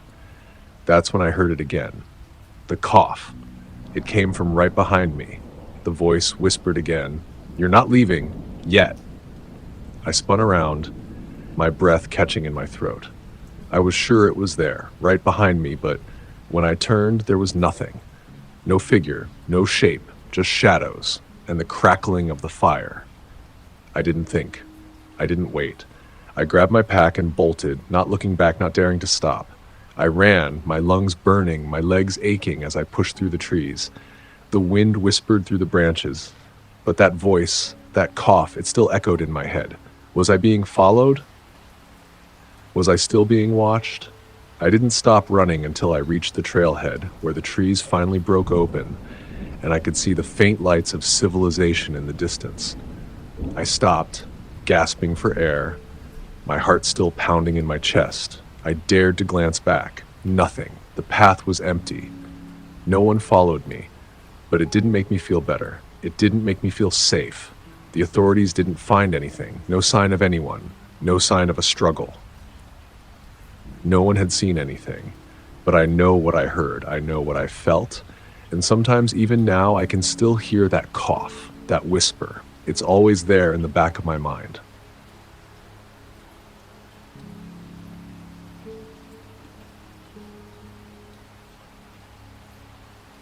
My girlfriend, Emily, and I decided to rent a cabin for the weekend. Just a little quiet getaway. Something remote, off the grid, so we could disconnect from everything. Our phones, work, the noise of the city. We were looking for some peace. You know? We found this cabin in Texas, deep in the woods. It was kind of an older place, but it looked charming enough in the pictures. No neighbors for miles, nothing but trees and dirt roads. When we arrived, everything seemed fine. The place was exactly like the photos. Wooden floors, big stone fireplace, a couple of mismatched chairs, and a big porch with a view of the forest. It was almost like stepping into a time capsule from the 80s. I liked it. Emily, on the other hand, was a little spooked by how isolated it felt. But once we got settled in, we had a nice, peaceful night. Nothing out of the ordinary. But then, the second night, we were watching a movie, just winding down for bed. It was about 10 p.m., I think. I was about to grab another beer from the fridge when, bam! The lights went out, just like that, completely dark. The kind of blackout that makes your whole body tense up, like you're not sure if it's the power cutting off or something else. I immediately thought the fuse box tripped or something. Emily was freaked out. I mean, who wouldn't be? You're out in the middle of nowhere with no phone service, no power, and no idea why it happened. So I grabbed the flashlight from the kitchen drawer and told Emily I'd check the fuse box. The cabin was small enough that I could get to it in a few minutes. I opened the back door and stepped out into the pitch black yard, the kind of dark where even your flashlight barely seems to make a dent. It was quiet. Too quiet. Not a single animal noise. No wind, no bugs, no nothing. Just silence. As I walked around the cabin to the side, I couldn't help but feel like I was being watched. You know that feeling when you just know something isn't right, even if you can't explain it? My skin crawled. I didn't really pay attention to it at first. I was just focused on getting to the fuse box and getting the lights back on. But then, that feeling hit me again, stronger this time. Something was moving. Something was out there. I froze. I could hear the leaves crunching behind me. Someone was walking around out there. The hairs on the back of my neck stood up. My heart started racing. I spun around, shining the flashlight in every direction, but I didn't see anyone. I started to call out for Emily. My voice cracked in the air, but there was no reply from her. It was like the world had swallowed us whole. My mind was racing. Was I hearing things? Was I just paranoid because of the power going out? That's when I felt it. A cold brush against my arm, something close. I jerked my head to the side, and in the split second it took for me to react, a man lunged at me from the darkness. I didn't even have time to think. My instinct kicked in. I shoved him back with all my strength. His hand grabbed my wrist, but I broke free, stumbling backward toward the door. I was terrified, but I wasn't going to let him drag me out into the woods. I slammed the door behind me, locking it as fast as I could. I turned to Emily, who was now standing in the living room, looking completely panicked. "Are you okay?" she asked, breathless. I don't know," I stammered. I had no idea what just happened, but I knew someone had just tried to hurt me. I grabbed the phone and dialed 911, but as soon as the operator picked up, there was a strange static noise on the line. I looked at the phone. No signal. I ran outside again, this time to the front porch, shining my flashlight around, trying to spot any movement. I could see nothing. The yard was still and silent once more. That's when it hit me. The fuse box hadn't just tripped. Someone had tampered with it. They'd intentionally cut the power so I would go outside, so they could attack. It was a robbery, a setup. Whoever that was, they'd been watching us for hours, maybe longer. I started to panic. My thoughts were spiraling out of control. What were we going to do? How long would it be before they came back? We ended up locking ourselves in the cabin for the rest of the night. I wasn't sure if the guy had left or if he was still out there, just waiting for the right moment. I kept checking the windows, the door, the porch, but nothing ever happened again. It was like he disappeared into the woods. The next morning, we didn't stick around to find out. We packed up our stuff and left at the first light. I was relieved to finally get on the road. It felt like a weight was lifted off my chest the further we drove from that place. But there's one thing I can't shake, even now. I don't know who that guy was, but I'll never forget the look on his face as he lunged at me in the dark. I don't think we were the first ones they targeted, and I don't think we'll be the last. To anyone thinking about renting a cabin in the woods, just be careful. You might not be alone out there.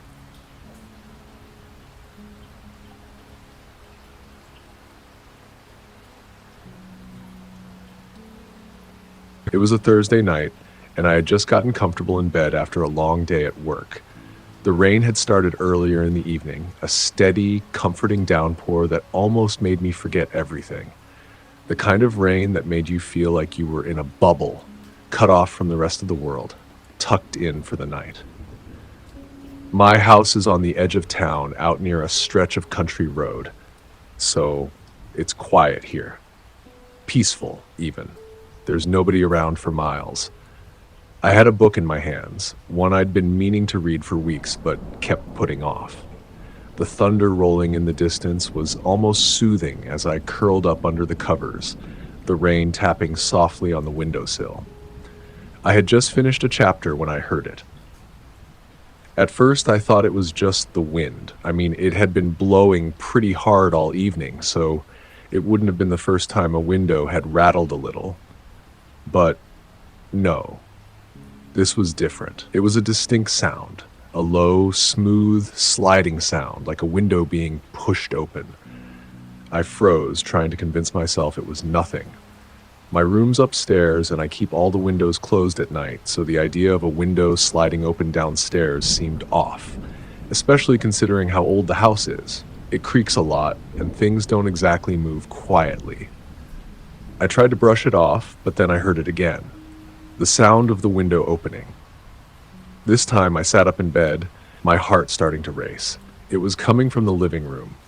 I didn't move at first, not sure if I was hearing things or if the storm was playing tricks on me. But no, it was real. And it was getting louder, like someone was actively opening a window. I swung my legs over the side of the bed and grabbed my phone off the nightstand. The room felt too quiet, like the whole house had gone still except for the rain. I wanted to call someone, but I didn't know who to call or what I'd even say. My mind was racing, and I was trying to think of anything that could explain what I was hearing. Could it be a draft? Was it something outside? But no, this wasn't natural. It wasn't right. I slowly got out of bed, each creak of the floorboards under my feet sending a wave of panic through me. I made my way to the door, holding my breath, listening for any more sounds. The rain outside was deafening now, but there was still that faint, unnerving sound of a window moving, sliding open just enough to make the air feel colder. When I reached the top of the stairs, I paused. I didn't want to go down there. Part of me wanted to just grab my phone and call the police, but I didn't want to make a fool of myself. What if it was just the wind? What if it was nothing? I told myself I was being paranoid, but still, I had to check. Slowly, I crept down the stairs, like every step feeling like it echoed in the empty house. My heart was in my throat now. I tried to tell myself to calm down, but the fear kept pushing forward, twisting in my gut. When I reached the bottom, I froze. The living room was dark, except for the dim glow of the street outside filtering through the windows. But I could clearly see the living room window, the one right next to the couch. It was open, just wide enough for someone to get through. I stared at it, trying to make sense of what I was seeing. It didn't make sense. I knew I had closed that window earlier in the day. I always closed all the windows before nightfall. Living out here in Texas, it's just a habit. The wind had been strong, yes, but not strong enough to blow it open. And the sound I heard? That wasn't just wind. I took a deep breath, trying to steel myself and move toward the window. As I got closer, the hairs on the back of my neck stood up. Something was wrong. I could feel it in my bones. Then I heard it, a soft rustling noise, followed by the sound of shoes scraping against the wooden floor. And then, the unmistakable sound of something heavy shifting, a body moving through the living room. My blood ran cold. It wasn't the wind, it wasn't the house settling. Someone was in my house. I didn't move. I didn't breathe. My mind raced as I tried to think, tried to make sense of what to do. I wanted to scream, but I couldn't make a sound. Every instinct in me told me to hide. I turned, quickly and quietly, and started to move toward the hallway leading to the coat closet. But I didn't make it far before I heard the unmistakable click of something metallic. A knife. I pressed my back against the wall, holding my breath. I could hear him now, whoever it was, moving closer. The sound of the floor creaking under his weight. I could hear his ragged breathing as if he was trying to stay as quiet as possible, but the tension in the air was unbearable. I didn't dare move. I slid my phone from my pocket and shakily dialed 911. I didn't even know what to say at first. I wanted to tell them to hurry, to please hurry, but my voice felt stuck in my throat.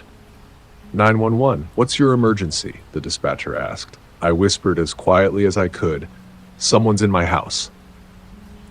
The dispatcher told me to stay on the line, to stay as quiet as possible and not to confront the person. I barely heard her through the pounding in my ears, but I tried to focus, tried to hold it together. The man was getting closer. I could hear his feet shuffling toward the hallway now. I thought I was going to pass out. The closet door was just ahead, but I couldn't make a sound.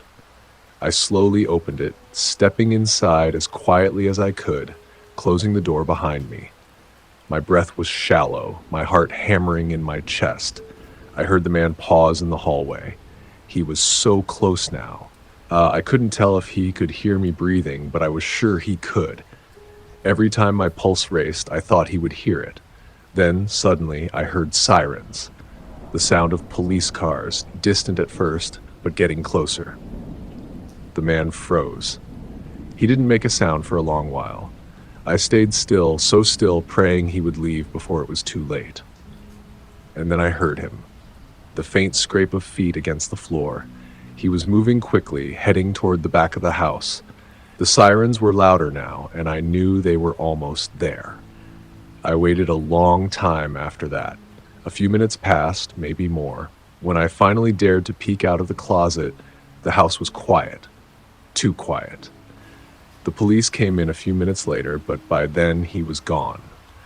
They said he must have heard the sirens and fled. They searched the house, took my statement, and told me to be careful, but the whole time I felt numb. They never caught him. I don't know who he was or why he picked my house.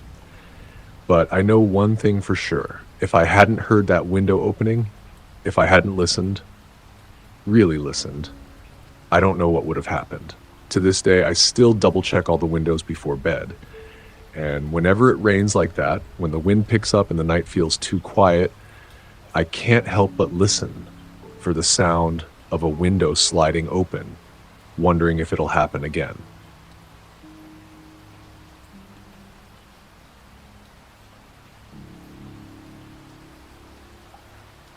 I moved to the house in Texas just over 2 weeks ago, eager for a fresh start. The house was old, a faded, one-story rancher nestled at the edge of a sprawling piece of land. I thought it was perfect, quiet, secluded, away from the noise and bustle of city life. A place to escape, breathe, and reset.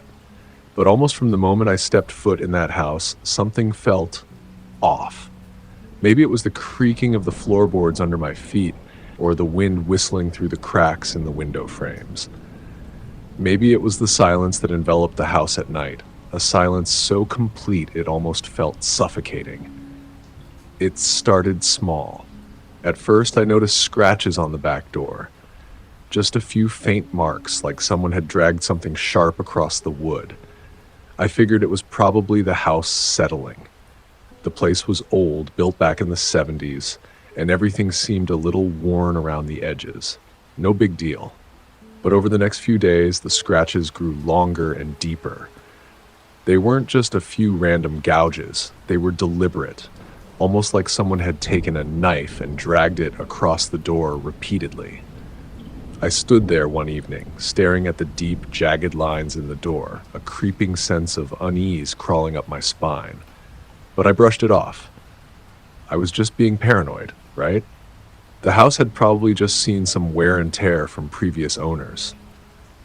I couldn't afford to start making a big deal out of every little thing that felt off.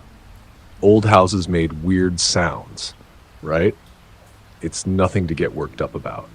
But then things started to get worse. It was late afternoon, the sun starting to dip below the horizon, casting long shadows across the yard. I'd finally unpacked the last of my boxes and was sitting on the couch, scrolling through my phone, when I noticed something strange out of the corner of my eye. I had left the kitchen light on, and the glow of it reflected off the kitchen window, illuminating the backyard.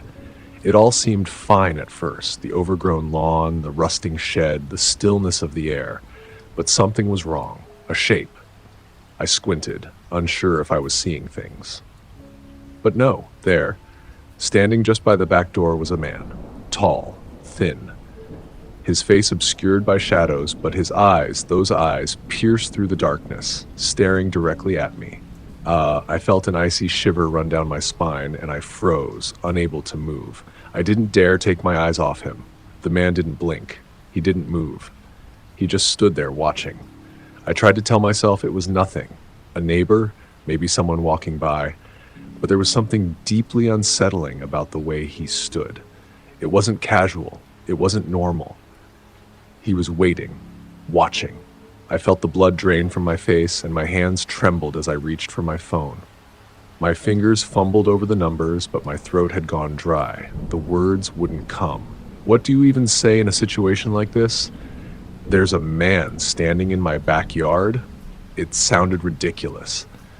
After what felt like an eternity, the man slowly began to back away, retreating into the trees. But even then, I couldn't shake the feeling that he was still watching. I waited for the longest time, staring out the window, but he didn't reappear. I immediately locked all the doors and windows. Double-checked the deadbolts, even though I already knew they were secure. I couldn't sleep.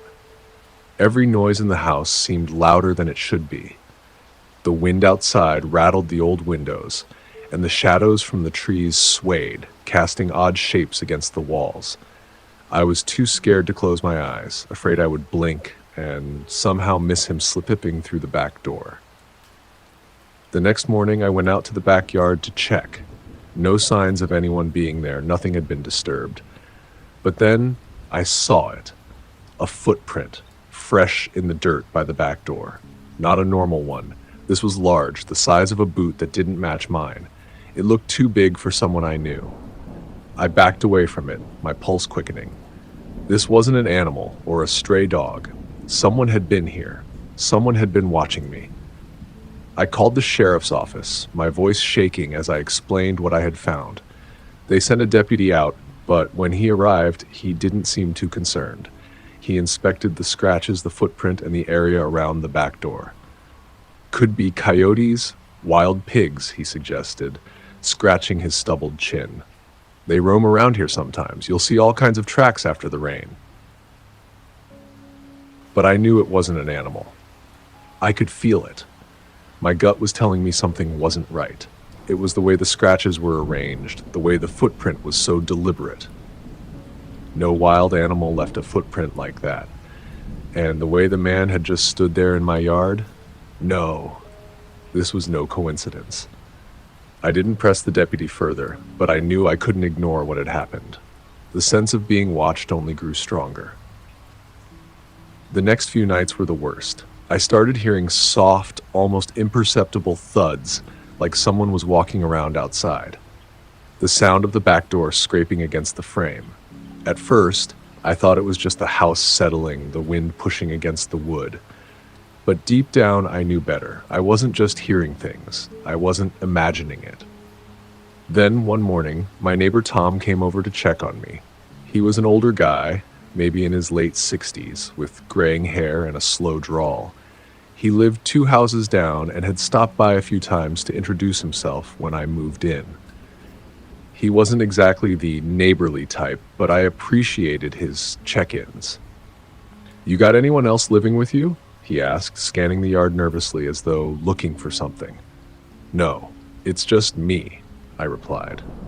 I didn't know what to make of his tone, but I figured he was just being friendly. Tom shifted his weight from foot to foot, glancing over his shoulder as though expecting something. "Well, you should know," he said, his voice dropping lower. "There's been talk. People around here have seen someone hanging around your place. Seen a man watching your house. Ain't right." My blood ran cold. The hair on the back of my neck prickled. My heart began to race, but I pushed the words from my mind. Before I could respond, I saw him. That same figure from the night before, standing just beyond the tree line in the shadows, barely visible. "Who's that?" I asked, my voice barely a whisper, as if speaking louder might draw attention. Tom's face drained of color and his voice faltered. "That's him. That's the guy I've been talking about." His eyes locked onto the figure, then back at me. "You need to be careful." The figure didn't move at first, just stood there, his eyes glinting in the dark. Then, in one swift motion, he turned and disappeared into the woods. Tom was visibly shaken. "I've seen him before, but never this close," he muttered. "I don't know who he is, but he's been watching you." I felt my stomach drop. This wasn't paranoia. This wasn't just an old house with creaky floors. Someone had been stalking me. And it wasn't just some random stranger. I spent the rest of the day pacing inside, my mind racing.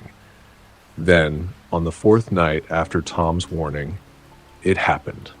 I was in bed, drifting in and out of sleep when I heard it, the unmistakable sound of the back door creaking open. My heart leapt into my throat and I held my breath. I grabbed my phone, whispering to the 911 dispatcher, "Someone's outside my house. They're coming in. Please help me." When the police arrived, they quickly apprehended the man, just a few hundred yards from my back door, hidden in the shadows. Once you realize you've been stalked, you can never truly forget.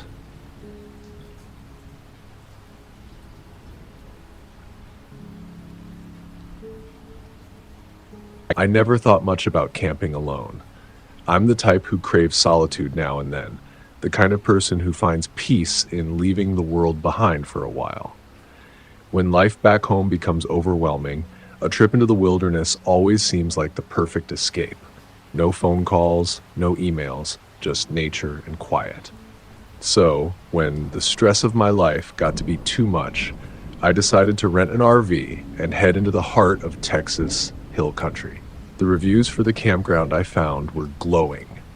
Peaceful, remote, with a handful of other campers scattered across acres of forest. It sounded perfect, like exactly what I needed to clear my mind. I arrived just before sunset, the orange glow of the dying sun casting long shadows across the narrow, winding dirt road leading to the campsite. The place was more isolated than I had expected, maybe 3 or 4 other RVs scattered around the grounds, some tucked away in the trees. I parked my RV near the edge of the woods, feeling comforted by the distance from the others. I liked it that way. The quiet, the space. The campsite was alive with the sounds of evening, the chirping of crickets, the distant hoot of an owl, the rustling of leaves in the gentle breeze. I sat outside making a simple dinner: grilled chicken, some canned beans, and a cold beer. The sky above was clear, the stars starting to prick the velvet black of the night. I locked the RV doors before heading inside around 11 p.m. There was something about the stillness of the night that felt oddly comforting, like the world had paused for a moment, just for me. I crawled into bed, the warmth of the blankets surrounding me, and drifted into a deep sleep. But then came the noise. It wasn't loud at first, just a soft click, like something shifting in the dark. I stirred, blinking into the darkness of the RV. For a moment I convinced myself it was nothing, maybe just a branch scraping against the metal. But then I heard it again, clearer this time. The unmistakable sound of the latch on the RV door being disturbed. My heart immediately started to race. I had locked the door, or at least, I thought I had. The uncertainty gripped me. Could I have missed it? Did I lock it properly? But hearing that sound again, the click of the latch, made the air in my lungs tighten. I wasn't imagining it. Someone was trying to get inside. I lay there, motionless, trying to steady my breathing, but every instinct in my body screamed that something was terribly wrong. Was it an animal? Maybe a raccoon or a deer? But no, that sound was too deliberate, too precise. The door. Someone was tampering with the door. My mind was spinning, each second stretching out like hours. The only thing within reach was a small flashlight sitting on the counter next to the kitchen. Not much of a weapon, but it was all I had. I didn't want to move, but I knew I had to. If someone was outside, I needed to know who they were. But at the same time, I couldn't shake the nagging fear that making a sound, anything, would make things worse. I lay still, barely breathing, as the sound of the latch clicking grew louder, closer. I could feel the darkness pressing in, thick and heavy, like it was alive, watching me. My body was frozen, but my mind was running a mile a minute. What if it's another camper? Why wouldn't they knock? Why would they open the door so quietly? Finally, after what felt like an eternity, I forced myself to move. My hands were trembling as I reached for the flashlight. My pulse thundered in my ears, each beat like a drum of panic. I grabbed it, turned it on, and made my way toward the door. Every creak of the RV floorboard seemed to echo through the small space, louder than the last. My breath was shallow, caught in my throat. I was trying to keep quiet, trying to stay as still as possible, but I felt like every movement could betray me. When I reached the door, I paused. My heart slammed against my chest. My thoughts scattered like leaves in the wind. I had to look, but part of me didn't want to. What if the man was right there, staring in through the window? What if he was already inside? I took a deep breath, and then I glanced through the small, frosted window next to the door. The moonlight was dim, barely enough to make out anything. But there, in the shadow distance, I saw a figure. It was standing too still, like a statue, and the feeling of dread that washed over me was immediate and overwhelming. My heart thudded in my chest as I realized the door was slightly open, just enough for a person to squeeze through. My blood ran cold. Could it be another camper, I wondered, someone who'd gotten lost or drunk and decided to stumble onto my RV? But why hadn't they knocked? Why had they opened the door so quietly? And why did it feel like I wasn't supposed to see them? Then, without warning, the figure moved. I froze. There, standing halfway inside the RV, was a man. His face was so close to the window that it seemed to press against the glass, his eyes wide and unblinking, staring straight at me. The coldness of his gaze chilled me to the bone. It was like he had been waiting for me to notice him, to look into those eyes. I could feel my breath catch in my throat.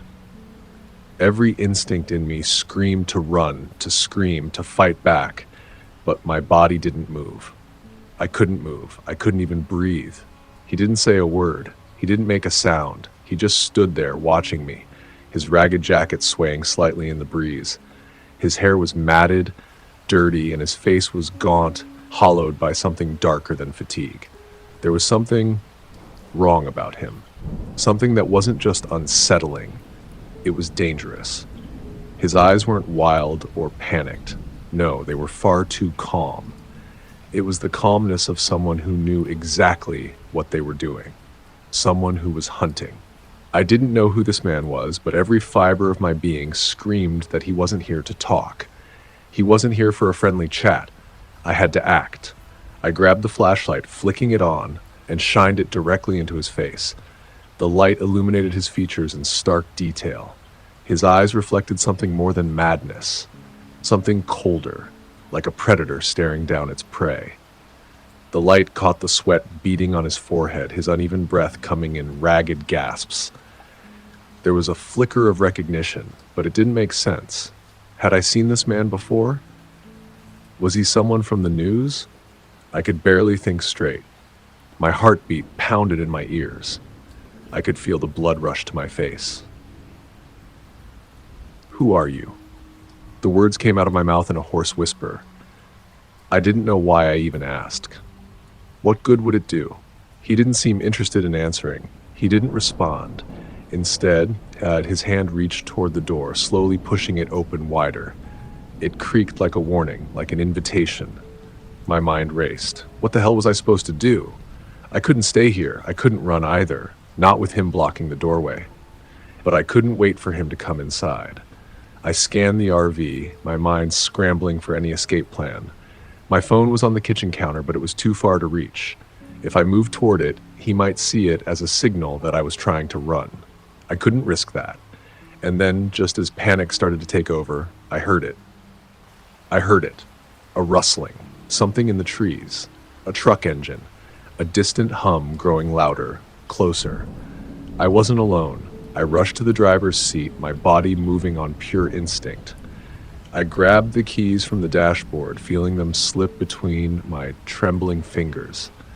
With a desperate jerk, I shoved them into the ignition and twisted.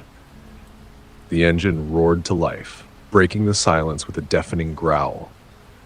The man outside flinched violently, his body jerking back from the door, as if the sound had physically struck him. I saw him drop low, crouching down just outside the RV's threshold, trying to shield himself from the sudden noise. His hands shot up in a defensive reflex, but as he did, something small, maybe a rock or some tool, clattered to the ground, the sharp sound echoing in the still night. The noise was enough to shake him, but it also bought me a precious second. Before he could react further, I slammed the RV into drive and floored the gas. The tires screeched on the dirt road, and the RV lurched forward, throwing me back into the seat. I didn't look back. As the campground disappeared behind me, my hands gripped the steering wheel so tightly my knuckles ached. I didn't know who that man was or how he'd gotten so close without me hearing a single sound. But the one thing I was certain of, he wasn't just lost in the woods. He was hunting. I don't know what would have happened if I hadn't woken up. But I can tell you this, I'm never camping alone again.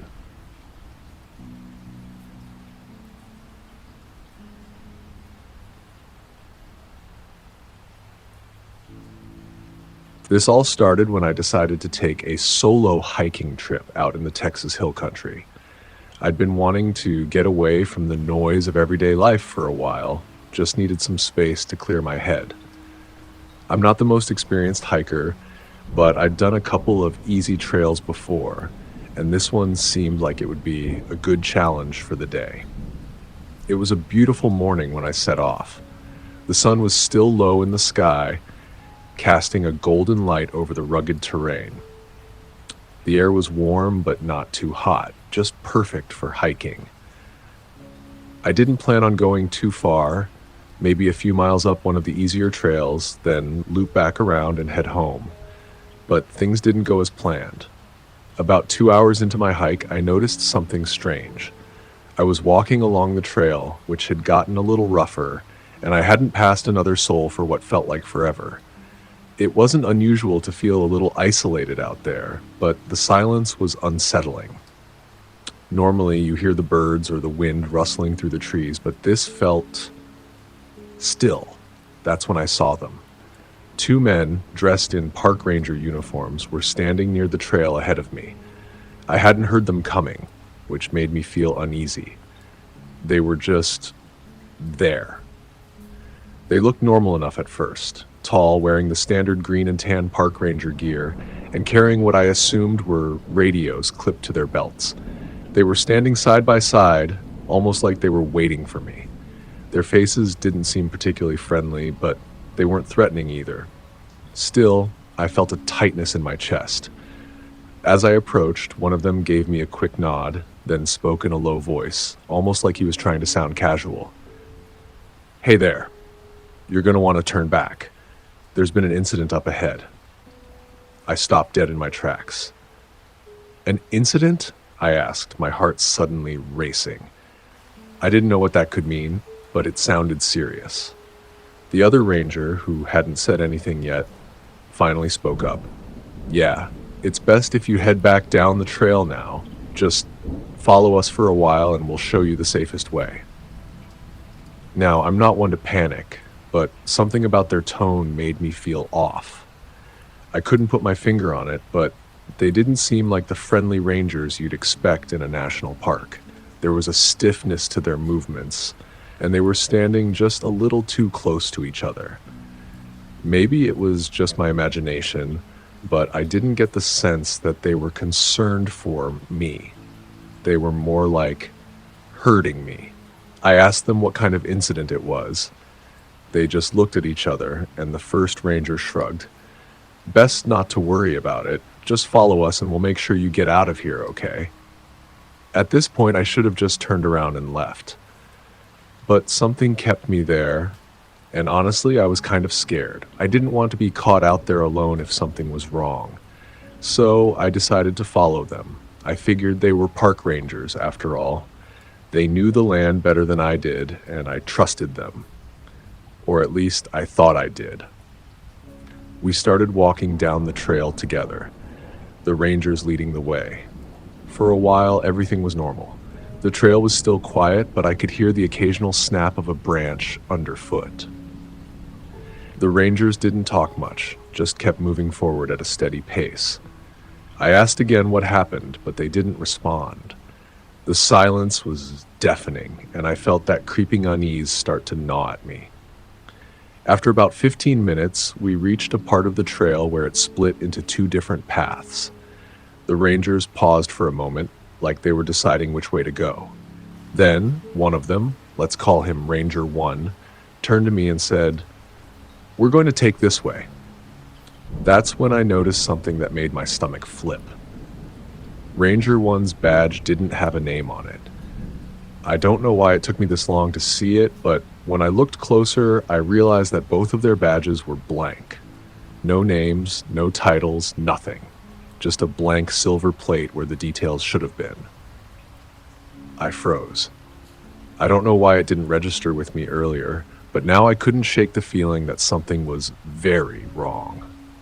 I stared at them both for a long moment. Their uniforms seemed off too. The stitching on the sleeves was too neat, like it had never been worn before. Their hats looked like they hadn't seen a speck of dust.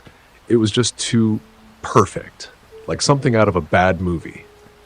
I took a step back, suddenly feeling like I was in the middle of a bad dream. I wanted to ask more questions, but my voice felt stuck in my throat. "We can show you the way," Ranger 1 said again, his voice almost too calm. "Just come with us and you'll be fine." I shook my head, suddenly terrified. I don't think I'm going with you. I'll just head back on my own."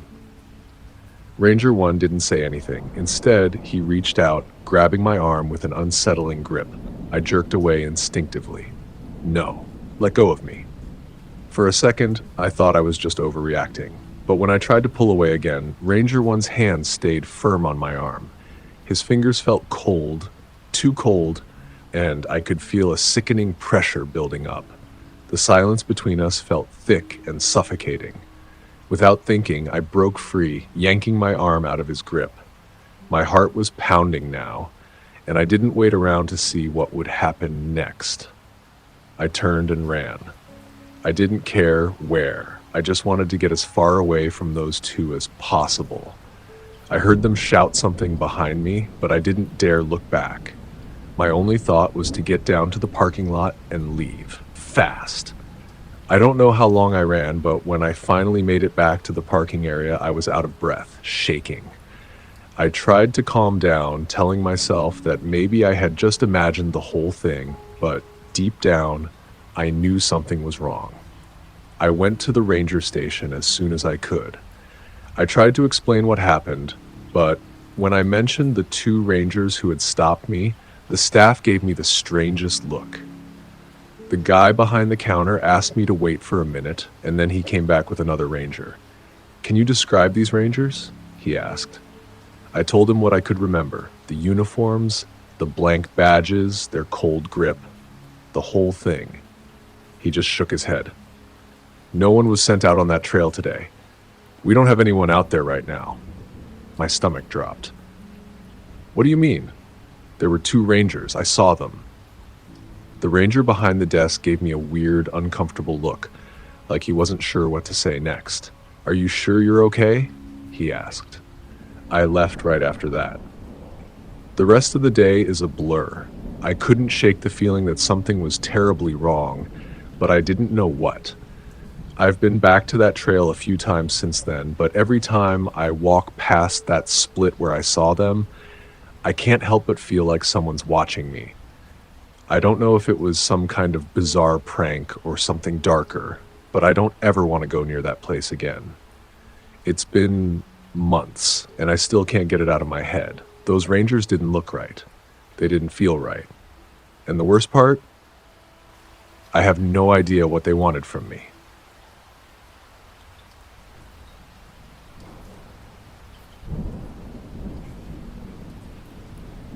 I needed to get away. My life in the city was suffocating me. Work, relationships, the constant noise.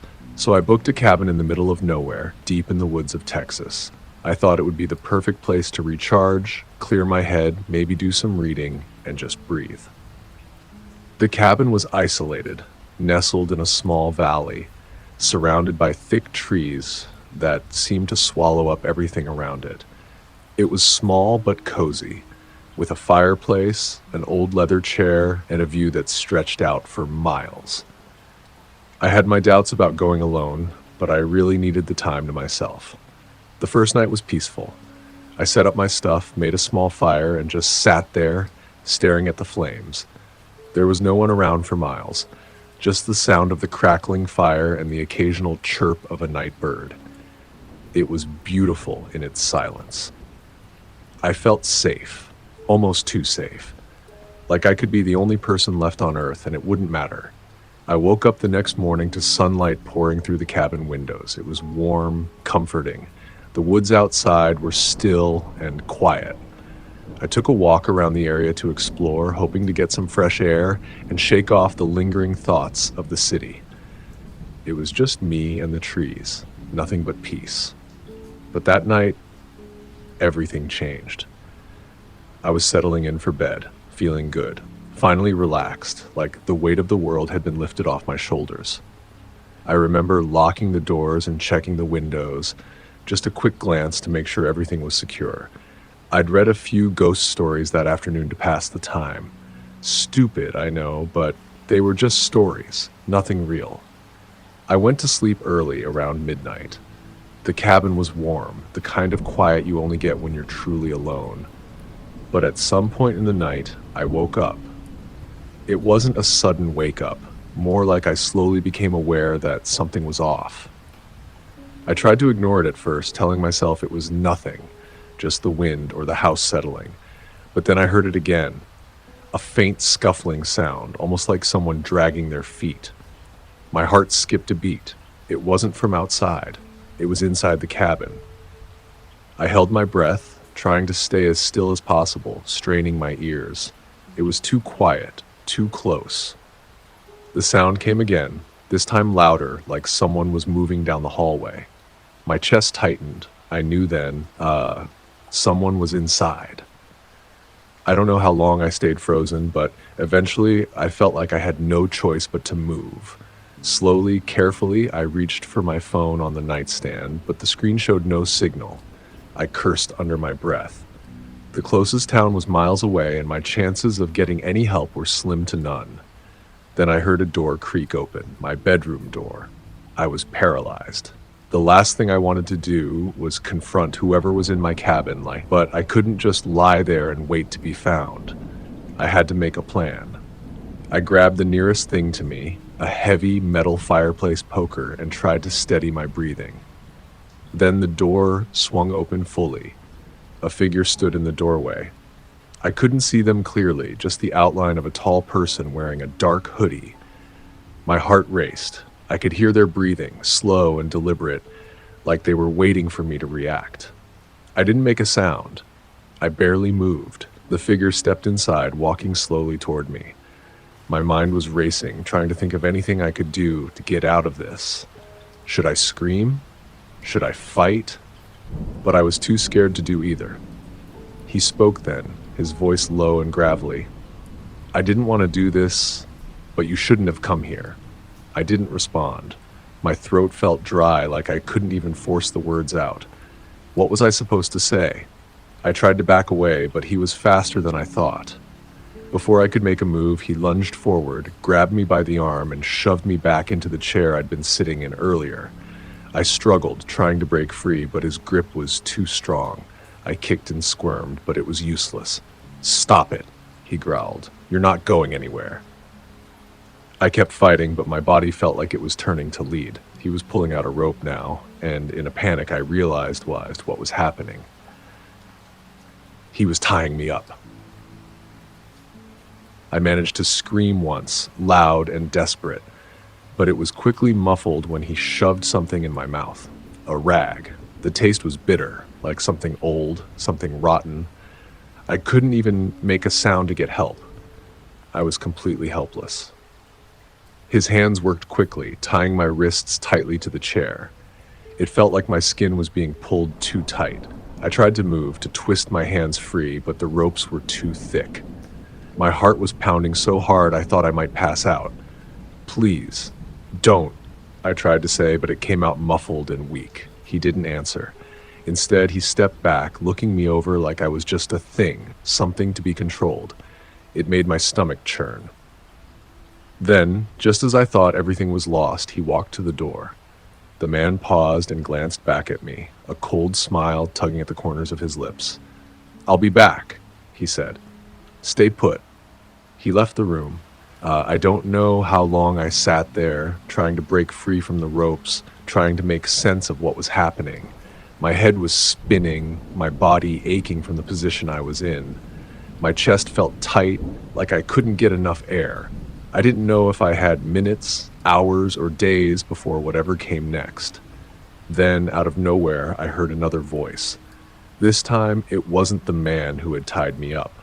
It was a second person. I could hear muffled words too distant to make out, but the tone was sharp, almost angry. They sounded like they were arguing. The fear kept making my thoughts scatter. What were they going to do to me? Why had they broken in? I tried to listen more closely, but my mind was clouded with panic. It felt like time was moving in slow motion. Then I heard the sound of footsteps again.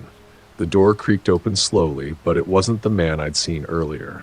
This was a different person, taller, thinner, and they were holding something. I couldn't make it out at first, but when the light caught it, I saw that it was a knife. I froze. They didn't speak at first. They just stood there, watching me struggle against the ropes. I was too scared to look directly at the blade. I had to do something, anything, before it was too late. When the figure stepped closer, I saw my chance. They were distracted, focused on making sure I stayed tied up. That was the opening I needed. With all the strength I could muster, I lunged forward, knocking my chair back. I heard a crack when it hit the floor. The figure stumbled back, caught off guard. In that split second, I managed to break one of the ropes, loosening my wrists just enough. I didn't think, I just ran. I sprinted through the cabin, my heart racing, blood pounding in my ears. I didn't look back. I didn't even know if I was being chased. All I could think about was getting out of that place. I ran into the woods, unsure of where I was going, but the only thing on my mind was survival. I found the road. It felt like it took forever, but I flagged down a passing car and begged for help. They took me to the nearest town, and I called the authorities. They went back to the cabin, but by the time they arrived, the two men were gone. There was no sign of them, no evidence that anyone had ever been there at all. The worst part? They never found any fingerprints, no belongings left behind. It was like they had vanished into thin air. But I know what happened. I was there, I saw them, and I'll never forget that night.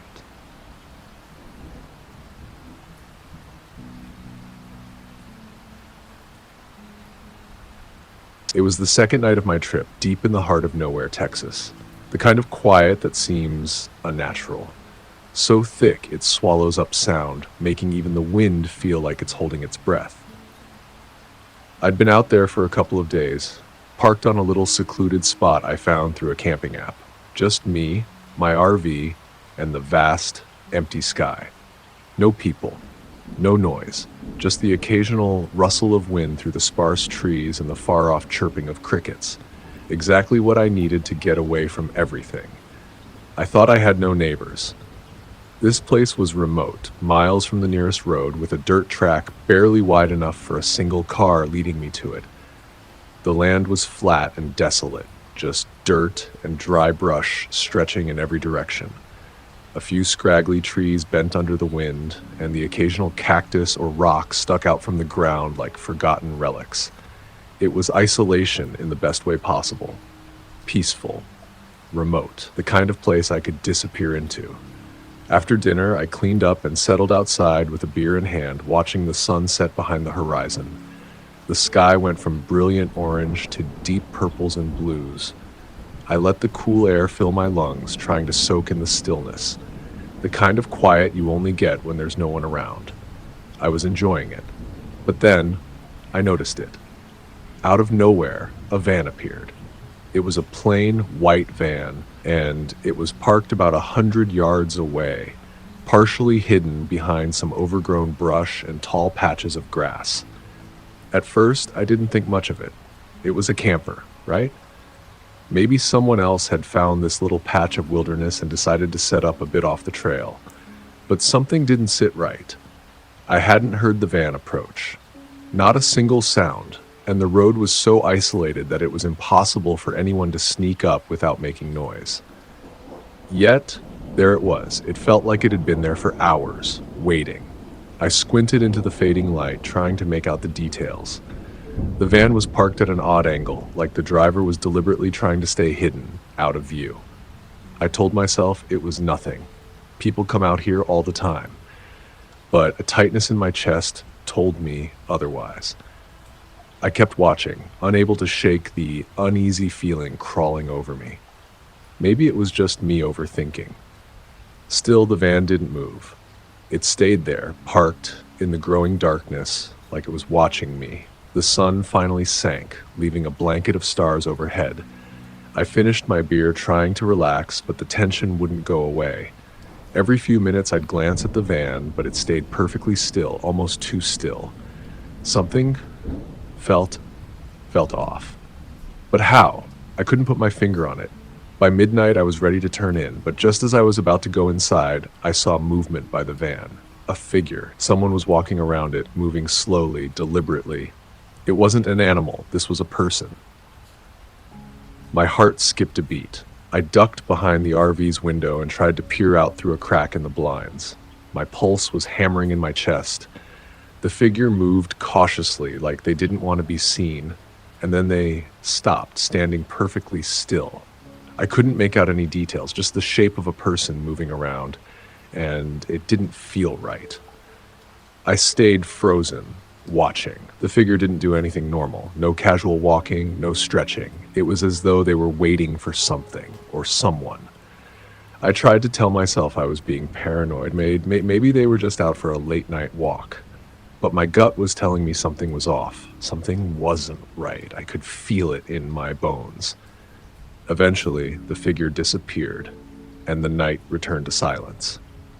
The van remained where it was, unmoving. I tried to push the thoughts from my mind and crawled into bed, locking the door behind me. But even with my eyes closed, I couldn't shake the image of that figure. My mind kept replaying the moment, and I couldn't settle. Then I heard it. Footsteps. Slow. Measured. I froze. It wasn't an animal. It was human. Deliberate, and it was moving outside my RV, right up close. The footsteps stopped. My heart pounded in my chest. Someone was out there. Someone was here. And then it came. A soft knock. A slow, deliberate knock, knock, knock on the side of the RV. The sound was faint but unmistakable. My skin went cold. My heart stopped for a beat. Who would knock on my door out here? There was no one else for miles. I stayed absolutely still, barely breathing, praying whoever was out there wouldn't hear my heartbeat. But then the handle rattled. Not just a gentle rattle. This was hard. Aggressive. Someone was trying to force their way in. My blood went cold. The handle rattled again, more violently this time. It wasn't just testing the lock anymore. Whoever was out there was determined to get inside. They were yanking at the door like it was the only thing that mattered. Then came the banging. It was so loud it rattled the whole RV. Each strike felt like it was shaking the foundation of the RV. I could feel the metal warping under the force. The door itself was groaning in protest as if it might give way at any moment. Bang, bang, bang! Something hit the side of the RV. Hard. A rock, a metal object. It crashed against the RV with such force it made me jump. They were throwing things now. They weren't just trying to get in. They were trying to break me. Break the RV. I gripped the blanket with white knuckles, my mind spiraling into panic. What the hell was happening? Who were these people? And then the door handle rattled again, this time with a twist. I could hear them pulling on it, desperately trying to get inside. The banging didn't stop. It only grew louder. I couldn't take it anymore. I had to act. I crawled toward the driver's seat, my legs trembling so badly I nearly collapsed. My fingers fumbled for the keys, the flashlight, anything. I started the engine, and the RV sputtered to life with a loud rumble. The sound felt like a gunshot in the stillness of the night, but it didn't matter anymore. I wasn't sticking around to find out what they were planning. I threw it in gear and floored the gas pedal, jerking the RV forward. The tires screeched against the dirt. The RV bounced over the uneven dirt path, swerving slightly as I tried to gain control, the engine roaring as I pushed it faster than I should have. I kept glancing in the rearview mirror, expecting to see headlights coming up behind me, but there was nothing. Still, I didn't feel safe. My hands were trembling so badly I almost lost grip of the wheel. It wasn't until I finally reached the main highway, miles away from that damn camping spot, that I slowed down. I tried to steady my breathing, but my pulse was still racing. My knuckles were white from gripping the wheel so hard. I didn't stop until I pulled into a gas station a couple of hours later. Even then, I didn't feel safe. I kept looking over my shoulder, checking the mirrors every few seconds. I could still hear the sound of that knocking on my door, that feeling of someone just waiting for me to slip up. I called 911. I told them what happened, gave them the details of the van, the people I saw, the banging, and the knocks on my door. But when they checked the area, they couldn't find anything. Those people were long gone. No trace, no sign of anyone at the campsite. I don't know who those people were or what they wanted, but I do know one thing. I escaped something worse.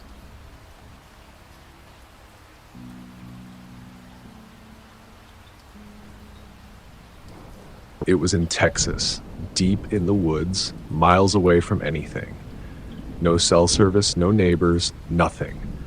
Just trees, the occasional animal, and the sound of the wind rustling through the leaves.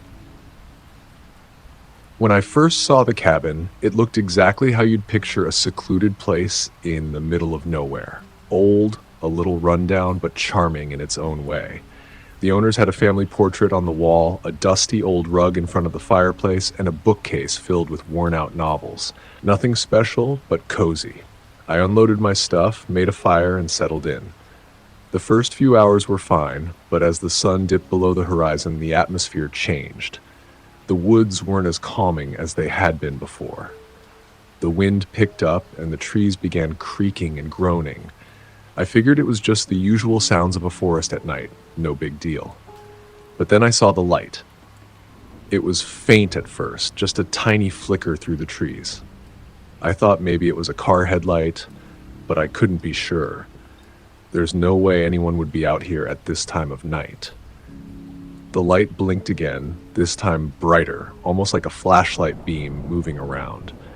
I wasn't really scared, but I felt uneasy. Who would be out there, and why? I didn't want to jump to conclusions, so I grabbed my flashlight and stepped outside, making my way toward the edge of the property.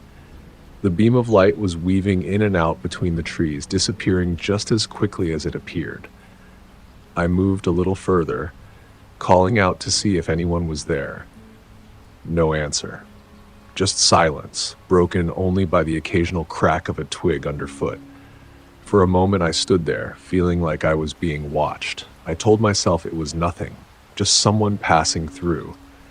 I turned around to head back to the cabin, but that's when I saw something that made my heart stop. A figure just beyond the tree line, standing perfectly still. I froze. The beam of light flickered again, but this time it was pointing directly at me. I didn't know what to do. I couldn't even move. I don't know how long I stood there, my eyes locked on the figure before it disappeared into the darkness. My mind raced as I rushed back to the cabin and locked the door behind me. I felt like an idiot, but I couldn't shake the feeling that something was wrong. I didn't sleep much that night. Every little noise outside made my heart race. The wind, the branches, the occasional animal, it all sounded like footsteps or someone lurking just out of sight. The next day, I tried to push the fear away. Maybe I was just being paranoid. I spent the day hiking around, exploring the area. The woods were beautiful, peaceful, even with the nagging feeling of being watched lingering in the back of my mind. I found a small stream, sat down by it for a while, and tried to clear my head. That night, I figured I'd be okay. No one was going to show up, right? But I was wrong. As night fell, I was sitting by the fire inside the cabin when I saw it again. Another flashlight beam. This time it was closer. I could see it moving through the trees at the edge of the clearing, swinging wildly as if someone was rushing through the woods. I stood up, feeling my heartbeat in my throat, and stepped cautiously toward the door. The flashlight moved erratically, getting closer and closer until it stopped, and then there was nothing. No sound, no movement. Just dead silence. I waited, but the fear was setting in. I kept telling myself it was probably just some hiker or hunter, but deep down I knew something wasn't right. The woods were too still, too quiet.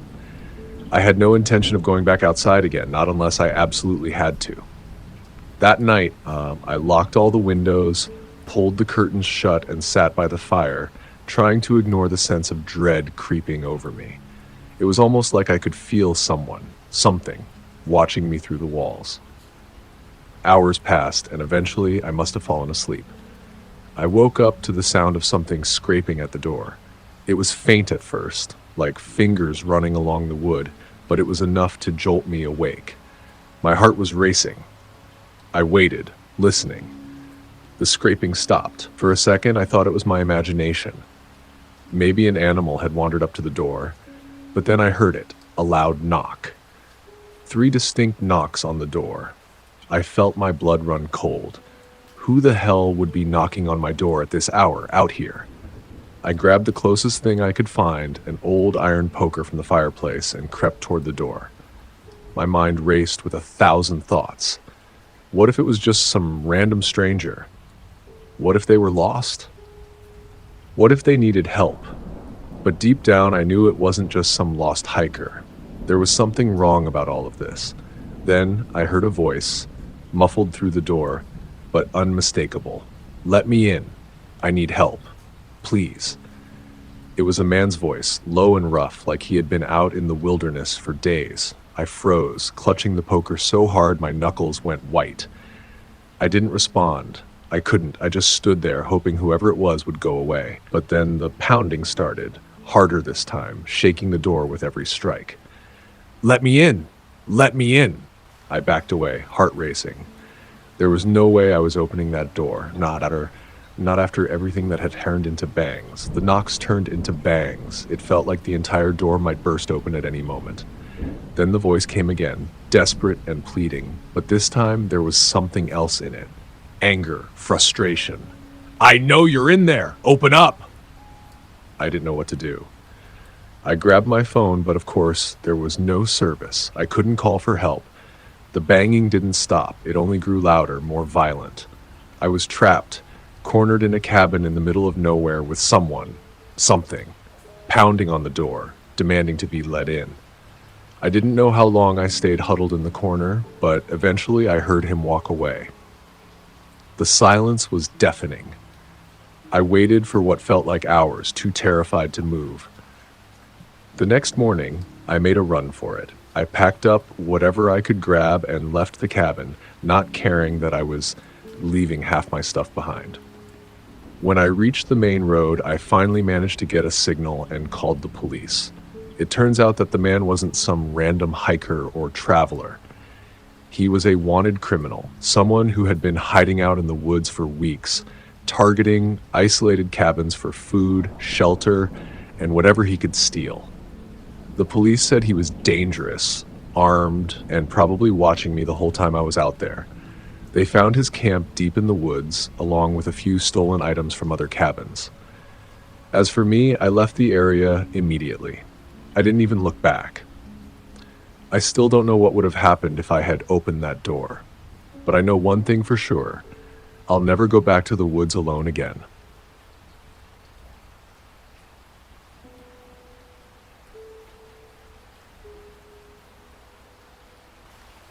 I'd been hiking in the Texas wilderness many times before.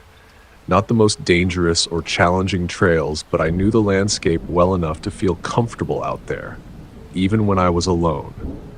There's something deeply freeing about being out in the wild, just you and nature, away from the hum of the world. I could leave my phone behind, forget about work, forget about anything that tied me to the hustle. It's the kind of quiet that settles in your bones, and for a guy like me, it felt like a privilege. This trip was no different. It was late spring, the weather warm but not unbearable. Perfect hiking weather. I set up camp about 5 miles in on a trail I knew like the back of my hand. The sun was already dipping behind the hills, casting long shadows across the trees. The area was remote enough that I wouldn't be bothered by anyone, which is exactly what I was hoping for. I wasn't particularly worried about my campsite, just pitched my tent in a clearing, made a small fire, and settled in for a quiet evening. I had a good book, a few snacks, and even a couple of beers for good measure. I watched the colors in the sky fade from gold to deep purple, feeling the slow quiet of the night as it crept in. The fire crackled softly, sending occasional sparks into the air, and for a while, that was all there was.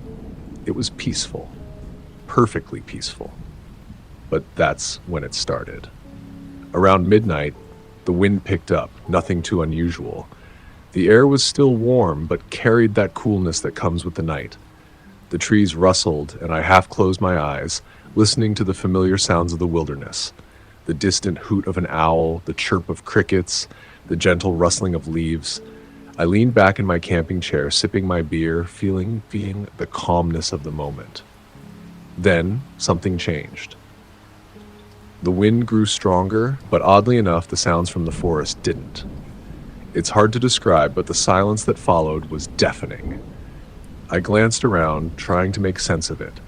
The fire was burning low now, and I had the sudden, almost compulsive urge to stoke it, to toss in another log and keep the warmth and light going. But as I stood up, a strange sensation gripped me.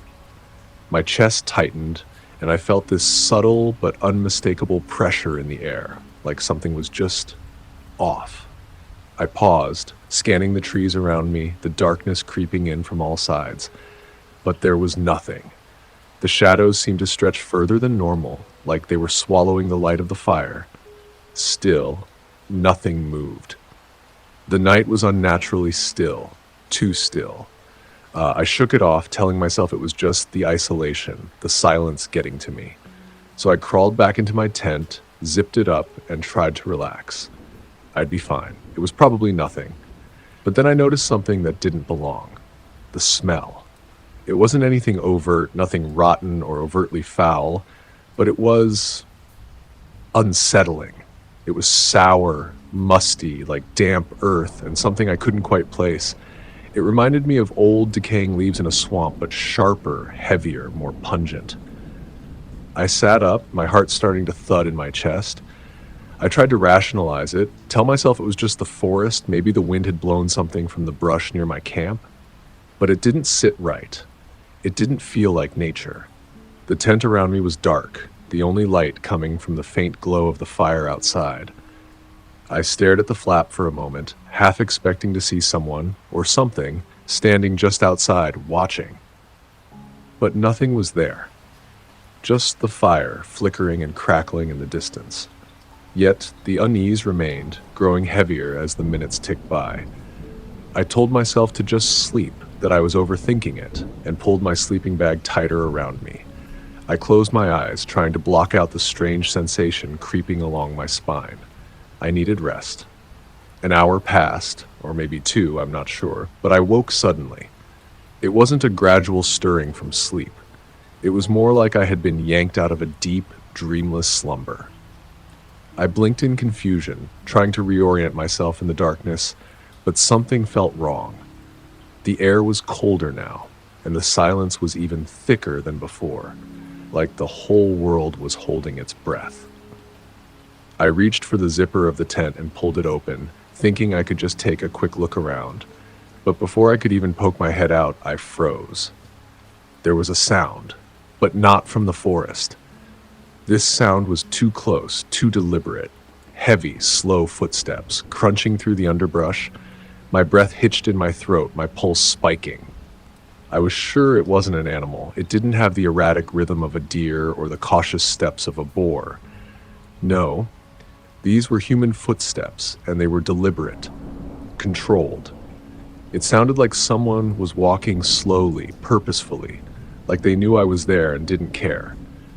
I lay still, my heartbeat loud in my ears, barely breathing.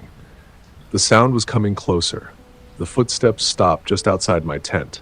I held my breath, trying to steady my thoughts. Maybe it was just a hiker. Maybe someone else had come out here for the night. But deep down, I knew that wasn't right. Something about the way the person moved, it didn't feel natural. Then, just like that, the footsteps stopped. I thought maybe I'd imagined it, that maybe I was just on edge. But when I looked through the flap again, my blood ran cold.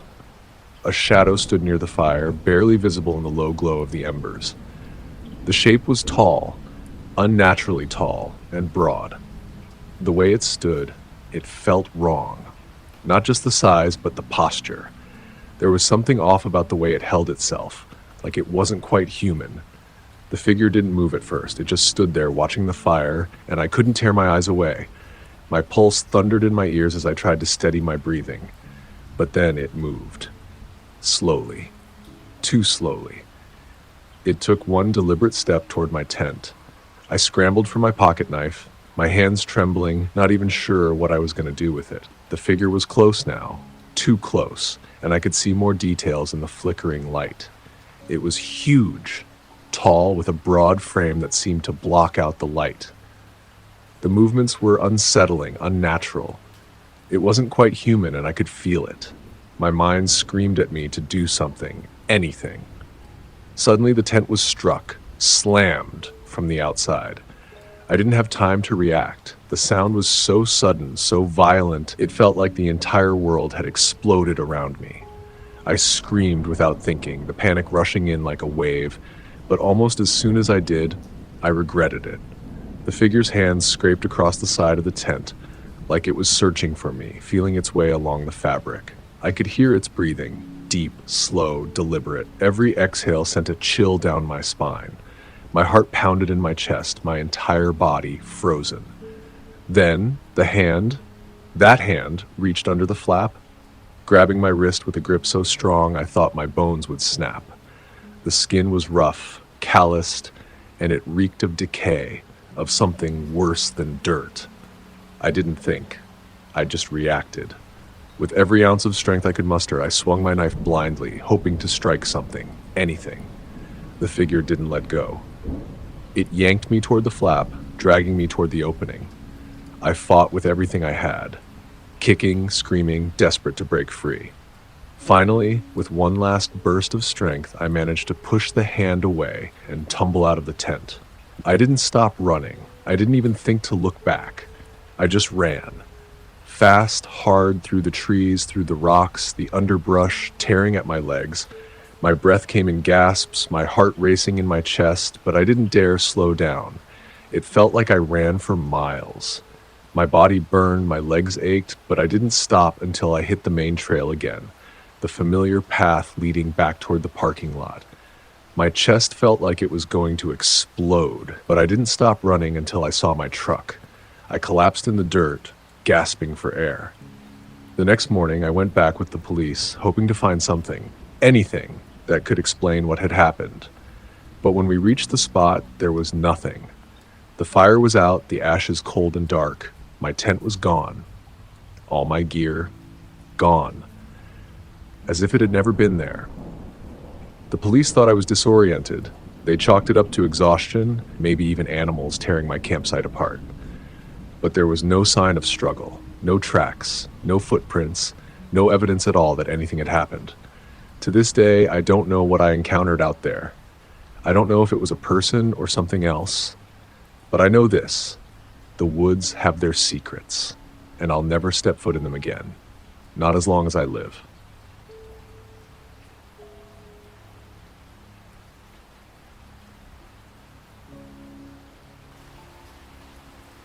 It was a stormy night. One of those nights when the sky feels like it's going to burst open any minute.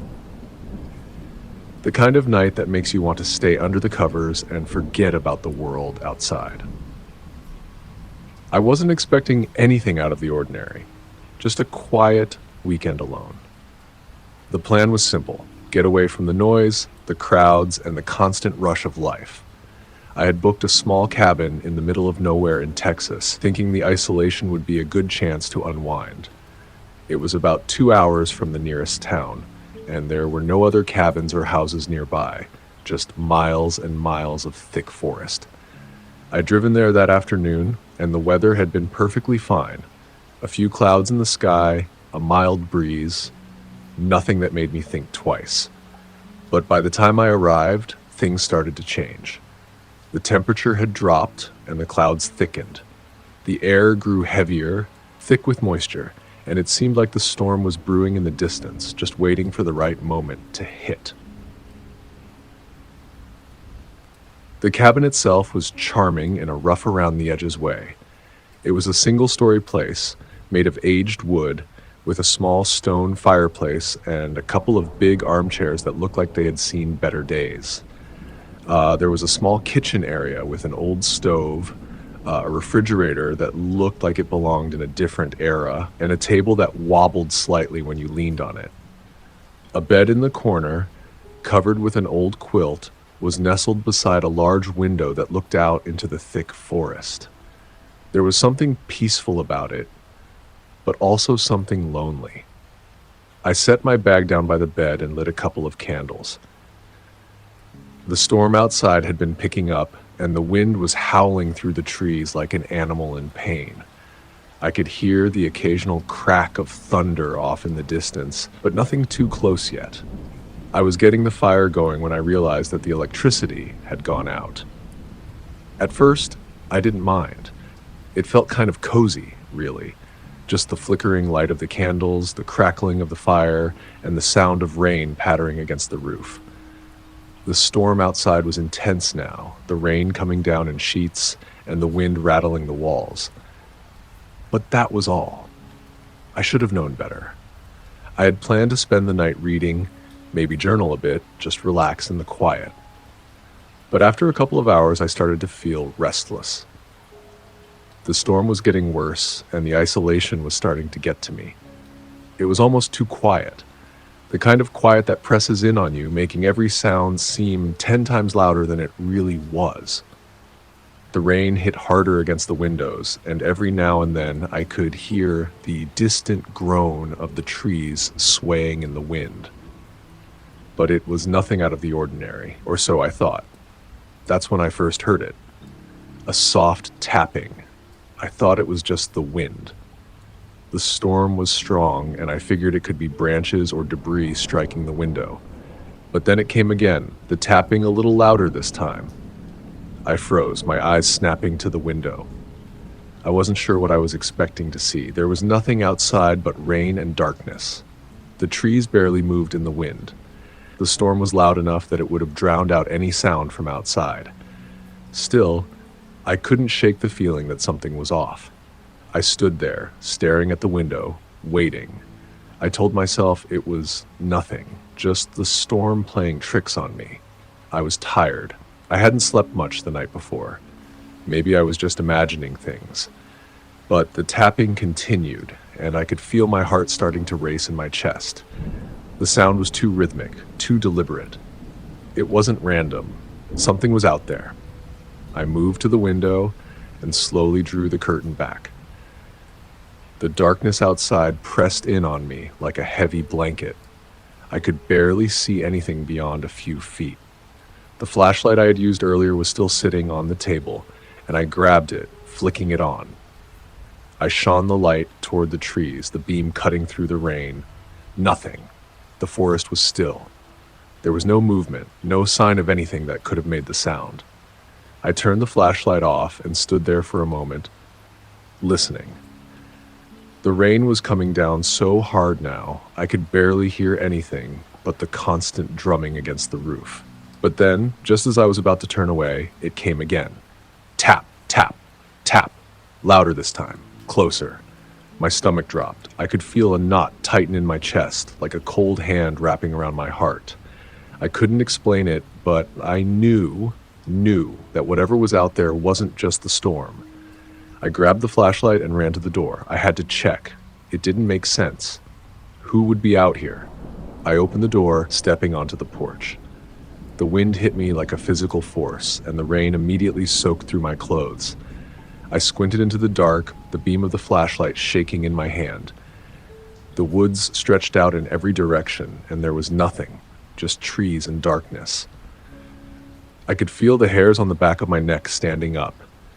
My mind screamed at me to turn around, to get back inside where it was warm, where it was safe. But I had to know. I couldn't just go back inside and pretend I hadn't heard anything. I took a few steps down the porch, the beam of light cutting through the rain, but it revealed nothing. The storm raged on, louder now. The wind howled, the trees groaned under the pressure. I walked a little farther, scanning the trees. There were no footsteps, no signs of movement. Just the endless rain. I felt like I was losing my mind. I turned around, ready to head back inside, when I heard it again. But this time, it wasn't just tapping.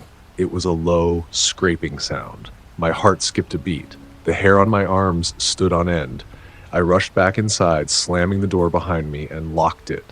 I stood there for a second, just breathing. The room felt smaller somehow, the air heavier, and I couldn't shake the feeling that something was lurking just beyond my walls.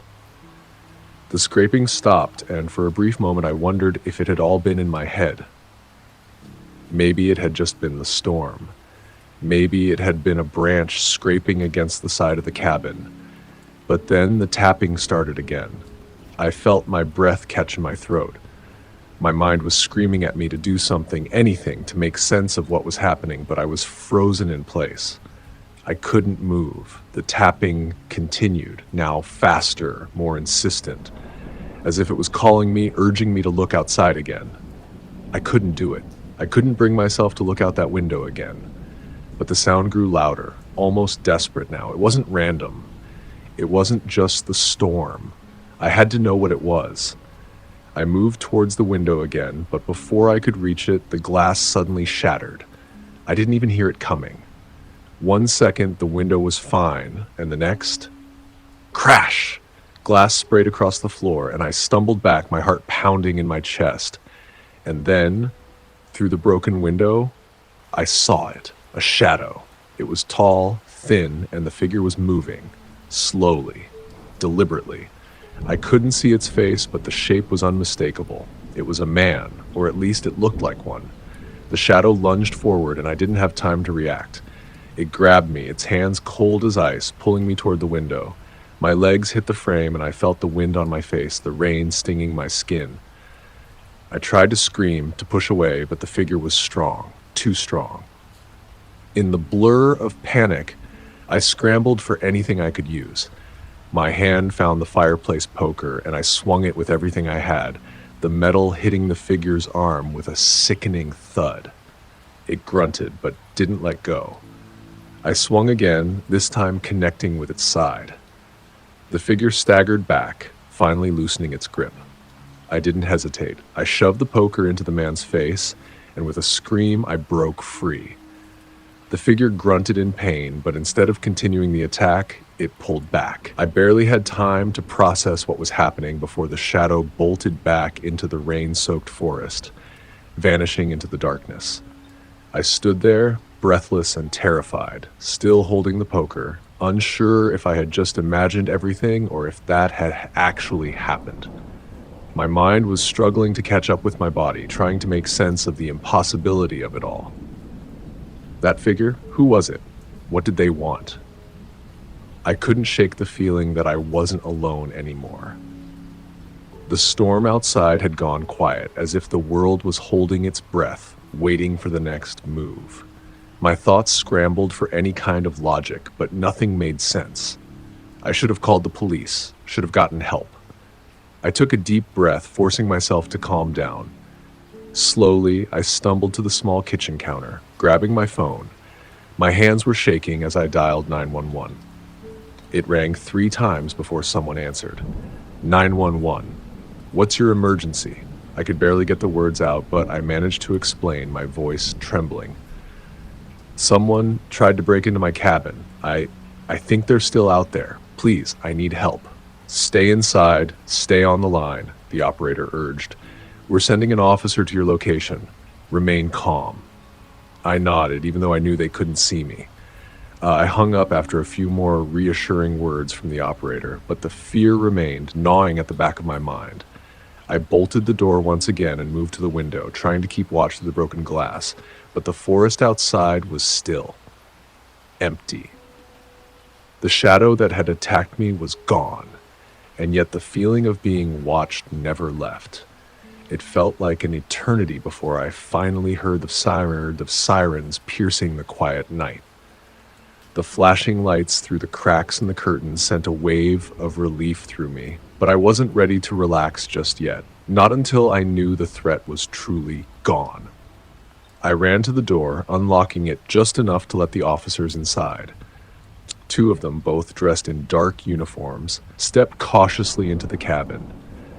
The wind howled louder as they scanned the room, taking in the shattered window and the mess I'd made with the fireplace poker.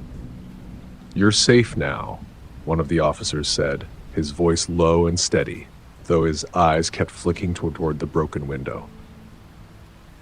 Can you tell us exactly what happened? I explained everything, my words tumbling over one another as I recounted the events of the night. The tapping, the scraping, the shadow, the attack. The officer nodded, jotting down notes as his partner moved to the window to inspect the broken glass. After a few moments of tense silence, the second officer spoke up. There's something strange about this, but we'll need to check the perimeter of the cabin. Stay here with my partner. My stomach churned as I watched them move outside, both officers holding flashlights, scanning the area around the cabin. I couldn't help but watch from the doorway, my hands still gripping the poker in case I needed to defend myself again. I had never felt so exposed in my life. Minutes passed, and I began to wonder if they'd find anything at all. But then I heard the shout of one of the officers. "Over here! Found something!" I rushed outside, and through the rain I saw one of the officers pointing at something in the bushes. There, tucked behind the thick underbrush, was a dark figure. The figure! The one who had attacked me. The man was crouched low, trying to hide, but the officers quickly swarmed him, pulling him up from the ground. His clothes were soaked, his face pale, but it was him. The same shape, the same figure I'd seen through the broken window. "You're under arrest," the officer said, his voice stern, "for breaking and entering and assault." I couldn't believe it. The figure I had fought off was real. He wasn't some figment of my imagination. But what had driven him to do this? The officers led him to the patrol car, where they checked him over for any weapons. I could feel my heart still pounding in my chest, but the storm had finally begun to subside, and the weight on my shoulders began to lift. As the officers spoke to the man, I was left standing in the rain, still trying to process the terror of the last few hours. One of the officers walked back to me, his expression serious. "We'll take him in for questioning. You did the right thing by calling us. Are you okay?" I nodded, but the unease didn't quite fade. "I'm all right, but why was he out here? Who was he?" The officer shook his head, looking over at his partner before replying. "We'll figure that out soon enough. We'll keep an eye on things." I couldn't stay here any longer. I needed to leave. The drive back home was long. The cabin was only 2 hours from the nearest town, but it felt like an eternity. I had no intention of going back to that place anytime soon. My hands gripped the steering wheel as the last remnants of the storm lingered in the distance, like a shadow that refused to let go. As I passed through the winding roads, the unsettling events of the night replayed over and over in my mind. The tapping, the scraping, the shadow, every moment felt surreal. And yet, it had happened. There was no denying it now. I was still shaken, but the further I drove from the cabin, the more the tension in my shoulders began to ease. It was over. The threat was gone. I finally pulled into my driveway hours later, the storm long behind me, and I thought for a moment of the shadow that had haunted me. And as I shut the door behind me, I couldn't shake the nagging feeling that I was still being watched.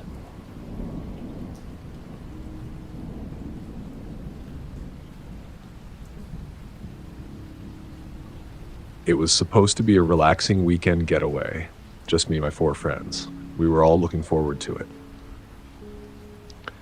The week had been long, stressful, and full of work and school, so we thought that getting away to a secluded cabin in the middle of the Texas woods would be the perfect escape. We picked this spot because it was far from anything. The kind of place where cell signals were non-existent and the only noises you'd hear would be the chirping of crickets or the occasional rustle of leaves in the wind. A cabin in the woods, far away from everything. Just what we needed. My name's Jake. I guess you could say I'm not the bravest guy out there, but I'm not exactly a coward either. I like to think of myself as level-headed, someone who doesn't freak out over every little thing. I can deal with a little bit of danger, but not if it feels wrong.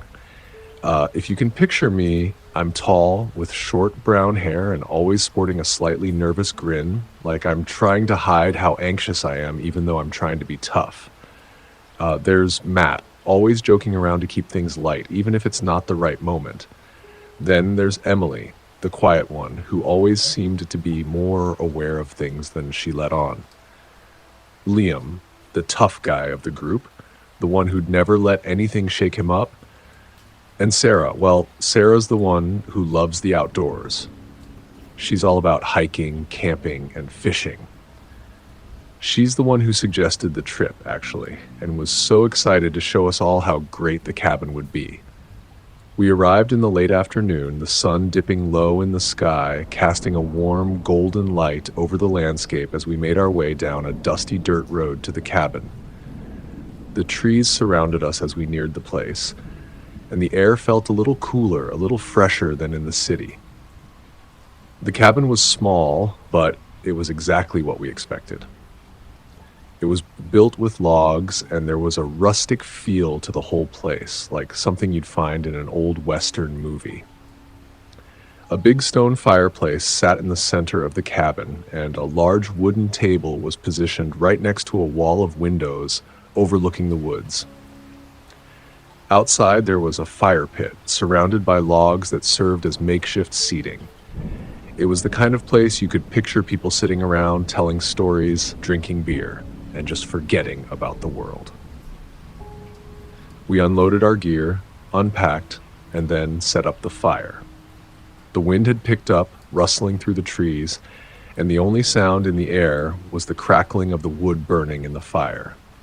The smell of burning oak filled the air, and I couldn't help but feel a sense of calm settle over me as the fire illuminated our faces.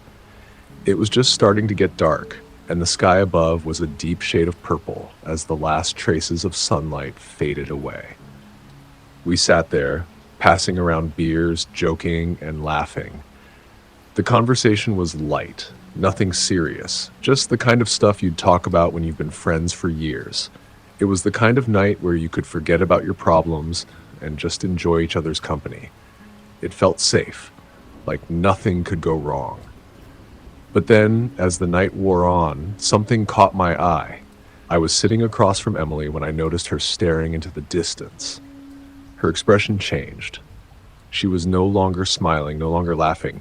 She was just staring. I followed her gaze, trying to see what she was looking at. At first, I didn't see anything, but then there it was. About 50 yards away, on the edge of the tree line, there was a man standing there. He was too far away for us to make out any details, but it was clear enough. He wasn't moving. He wasn't doing anything, really. He was just standing there like he was waiting for something. His figure was still, and there was something about the way he stood that made my heart race. It wasn't just that he was standing in the dark. It was how he was positioned, just far enough into the trees so that the shadows almost swallowed him whole, yet I could still make out his shape. Emily didn't say anything at first. She just kept staring, and then I saw her shift uncomfortably in her seat. "Is that someone's idea of a joke?" she asked, her voice barely above a whisper. I shook my head, not really believing what I was seeing. "I don't think so.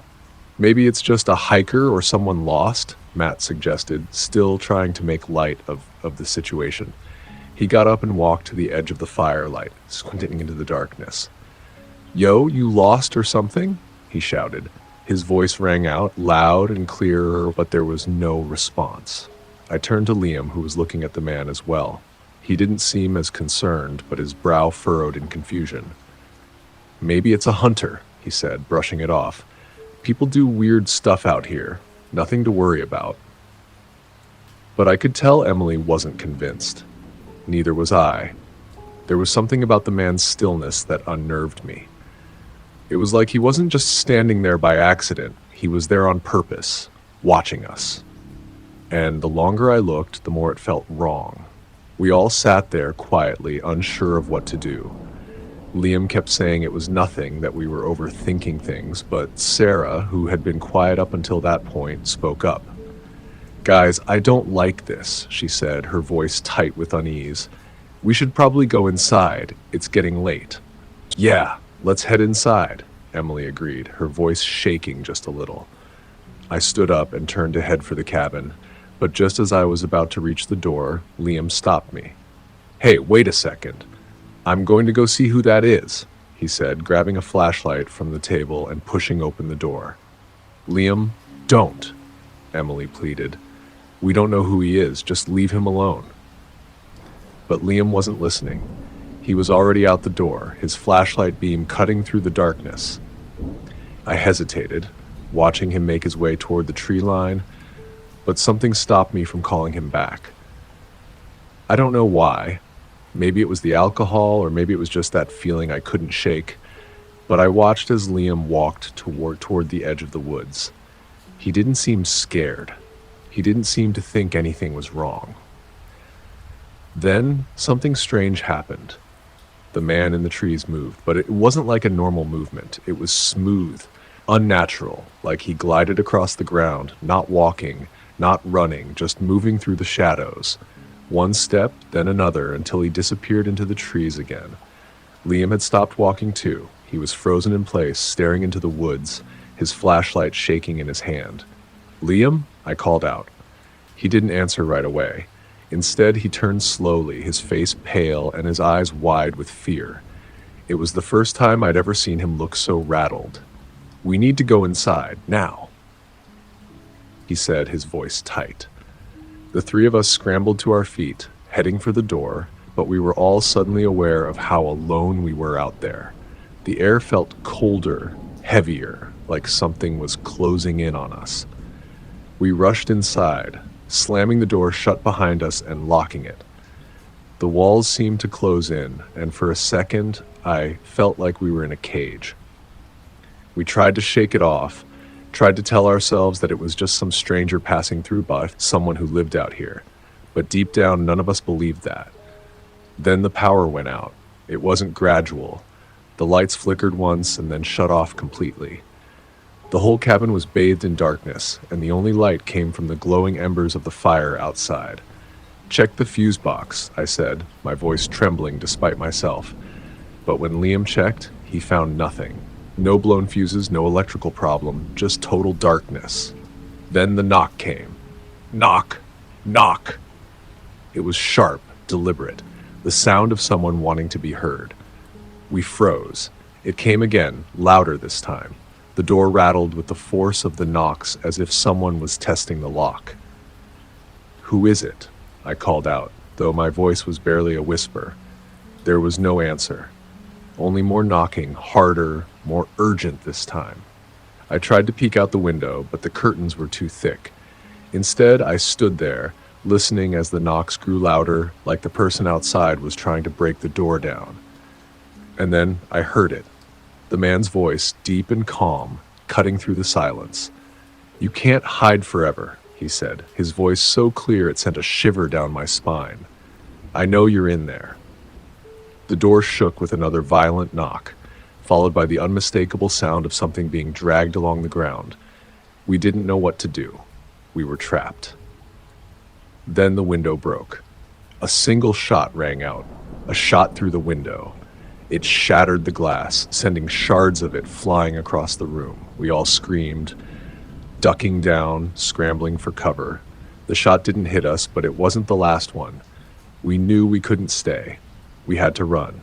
I ran for the door, pulling it open just enough to slip out, but the man was already there, standing at the edge of the porch, rifle in hand, night vision goggles glowing green. I turned to the others.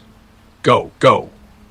But when we ran, he shot out the tires of the car. We didn't have time to think.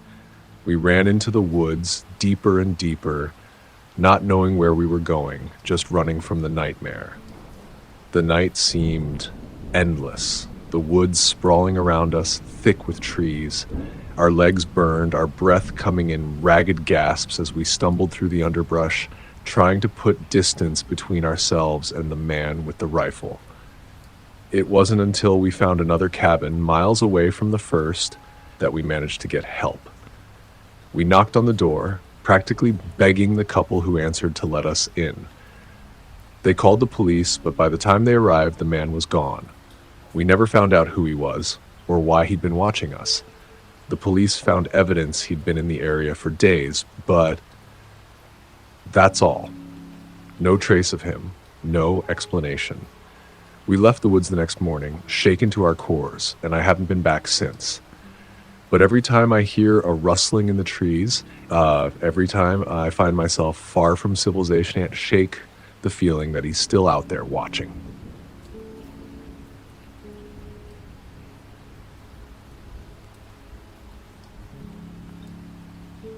I wasn't the kind of person who normally liked to be alone, especially in places like this. But after months of endless city noise and the constant hum of traffic, I needed to escape. The hustle, the pressure, the constant buzzing, it all became too much. So I made a snap decision and rented a secluded cabin in the woods, somewhere in Texas, miles from civilization. It was supposed to be an easy, peaceful retreat, a break from the grind of city life. No one around, no distractions, just me and nature. I arrived at the cabin around 5:30 p.m., the sky already starting to fade into the soft hues of dusk. It was more isolated than I expected. There were no other houses or cabins for miles around. I parked my car in front of a modest two-story cabin surrounded by towering trees. The place looked old, but well kept, and the wooden walls had a rustic charm about them. The faint smell of pine filled the air, and the trees seemed to whisper with the wind. The porch creaked as I stepped onto it. A thick layer of silence hung over everything, the kind of quiet that makes your ears ring. It felt odd, like I could hear everything, and yet nothing at all. The trees stretched high above me, their tops lost in the fading light. The only sound was the occasional rustling of leaves, which felt unnervingly loud in the silence. I took a deep breath and unlocked the door. Inside, the cabin was small but cozy. There was a stone fireplace that seemed to promise warmth against the cool air outside, a couple of couches in front of it, and a wooden dining table near the kitchen. The upstairs led to a couple of bedrooms, both simple with wooden beams crisscrossing the ceiling. Everything felt homey, comfortable. It was exactly what I needed. I could already feel myself relaxing. I unpacked my things, took a quick shower to wash off the long drive, and set up the fire in the fireplace. As the flames crackled to life, I made a simple dinner, just a few sandwiches, nothing fancy. By the time I was done eating, the sun had fully dipped below the horizon, and the night was fully settled in. That's when I decided to go for a walk. I wasn't really sure for why, but the stillness of the place made me want to stretch my legs and get a closer look at the surroundings. I grabbed my jacket, stepped out the door, and pulled it shut behind me. The cold air hit me immediately, but it wasn't unbearable. The moon hung low in the sky, casting a pale light that filtered through the trees. The path around the cabin was narrow, just a dirt trail that snaked off into the woods. I figured it was probably used by whoever owned the place to keep up with the grounds. I started walking, the crunch of my boots on the dirt mixing with the occasional rustling of leaves. The further I walked, the quieter it became. The wind died down, and even the insects seemed to vanish. I couldn't hear any birds, no distant animal calls, just a heavy silence that pressed in on me from every direction. It felt strange. I couldn't put my finger on it, but it was like the woods were waiting for something. It was the kind of silence that made you feel like you weren't alone, even when you were. About 20 minutes into my walk, I noticed something odd. There was a small, almost hidden path off to my left, a break in the dense trees and underbrush that barely seemed noticeable. I stopped for a moment, squinting in the dim light. The path looked different from the one I'd been following. It was narrower, almost intentionally concealed. At first, I thought it was just another overgrown trail, something animals might use. But as I stood there, something about it drew me in. Curiosity got the better of me. I stepped off the main trail and wandered towards the break in the trees. The air grew noticeably colder the closer I got, a chill that felt unnatural, as though it wasn't just the temperature that had dropped. I pushed aside the thick branches and followed the hidden path, my heart pounding a little faster now. The trees here were older, their trunks thick and twisted, like they'd been standing guard for centuries. The ground beneath me was soft, almost spongy, with thick layers of fallen leaves, moss, and vines. The farther I went, the more it felt like the woods were closing in. The trees were denser here, and the path was harder to follow, the ground uneven and tangled with roots. But I kept moving, more out of curiosity than anything else. I thought about turning back, but something kept pulling me forward. It wasn't long before I noticed something strange. Small piles of rocks, stacked carefully, lined the path at irregular intervals. I stopped to inspect one of them. The rocks were smooth and worn, not the kind of thing you'd find scattered randomly in the woods. They were deliberate. Someone had placed them there. I felt a sudden unease crawling up my spine, but I brushed it off. It was probably just an old trail marker, something left behind by hunters or hikers. Still, I couldn't shake the feeling that something wasn't right. As I continued, I came across something even stranger, an old, weather-beaten sign hanging from a low tree branch. It was crooked, half-rotted, and written in faded black paint were the words, "Don't go further." The words hung in the air, their warning clear. I stood frozen, staring at the sign for a long moment. A part of me wanted to turn around and head back to the safety of the cabin, but I didn't. I was too far in now. The warning seemed odd, out of place, and for a second I almost laughed at myself. I was being paranoid. It was just a sign. So I ignored it. I took a deep breath and kept moving forward. The path grew darker as I went deeper, the trees thickening around me until the moonlight barely filtered through. The air was so still now, so heavy.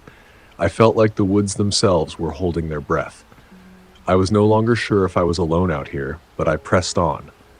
There had to be something interesting at the end of this trail, right? And then, as I rounded a bend in the path, I saw it. A clearing. The moonlight spilled through the trees, casting an eerie glow over what lay in the center.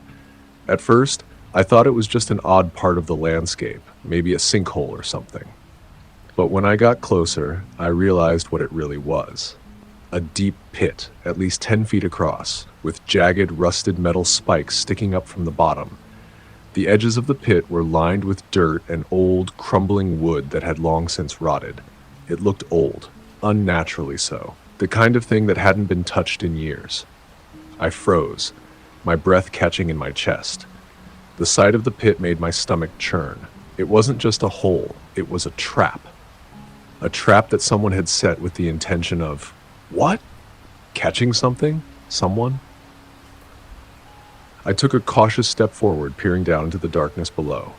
The metal spikes gleamed in the moonlight, twisted and sharp. There were remnants of old twine tangled in the edges, the kind of thing you might use to keep something from climbing out.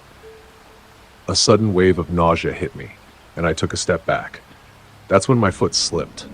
I don't even know how it happened. 1 second, I was standing on solid ground. The next, I was tumbling into the pit, my arms flailing to grab onto something, anything, before I crashed down onto the debris below. My body slammed against the rough ground, and the jagged spikes scraped against my skin, cutting into my arms and legs. Pain shot through me in waves, and I gasped for air, struggling to keep my bearings. The world went blurry for a moment. My vision swam, my head ringing, and for a few seconds I could barely move. My breath came in ragged gasps, my body pressed against the cold, damp ground. I was disoriented, hurt, terrified. The pit was even worse up close. What had looked like simple debris from above now felt like it had been intentionally placed to keep someone trapped in here. I tried to move, but my body was too sore. I could feel blood running down my arms, my legs, and I knew I had to get out, but the pain was unbearable. My chest tightened as I struggled to gather the strength to push myself up. My hands gripped the edge of the pit, but I was too weak, too scared. Then I heard it. Footsteps. Slow, heavy, methodical. My blood ran cold. Someone was out there, approaching the pit. I didn't dare look up. I could feel the presence, though, the unmistakable sound of someone or something moving through the trees. The footsteps stopped, but I couldn't tell how close they were.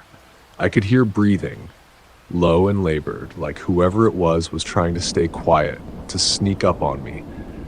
I had no time to think. I just reacted. I pulled myself up with whatever strength I had left, dragging my body over the edge of the pit.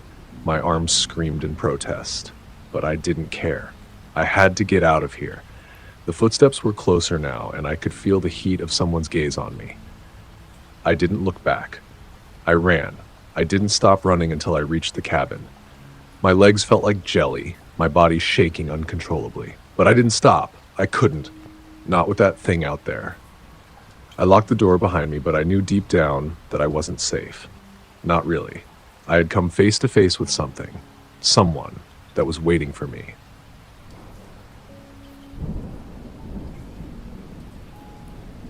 That's it for today's tale from Shivering Vault.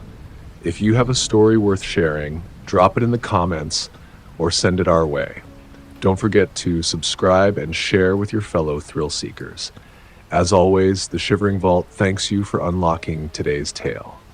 Until next time, the vault awaits your return.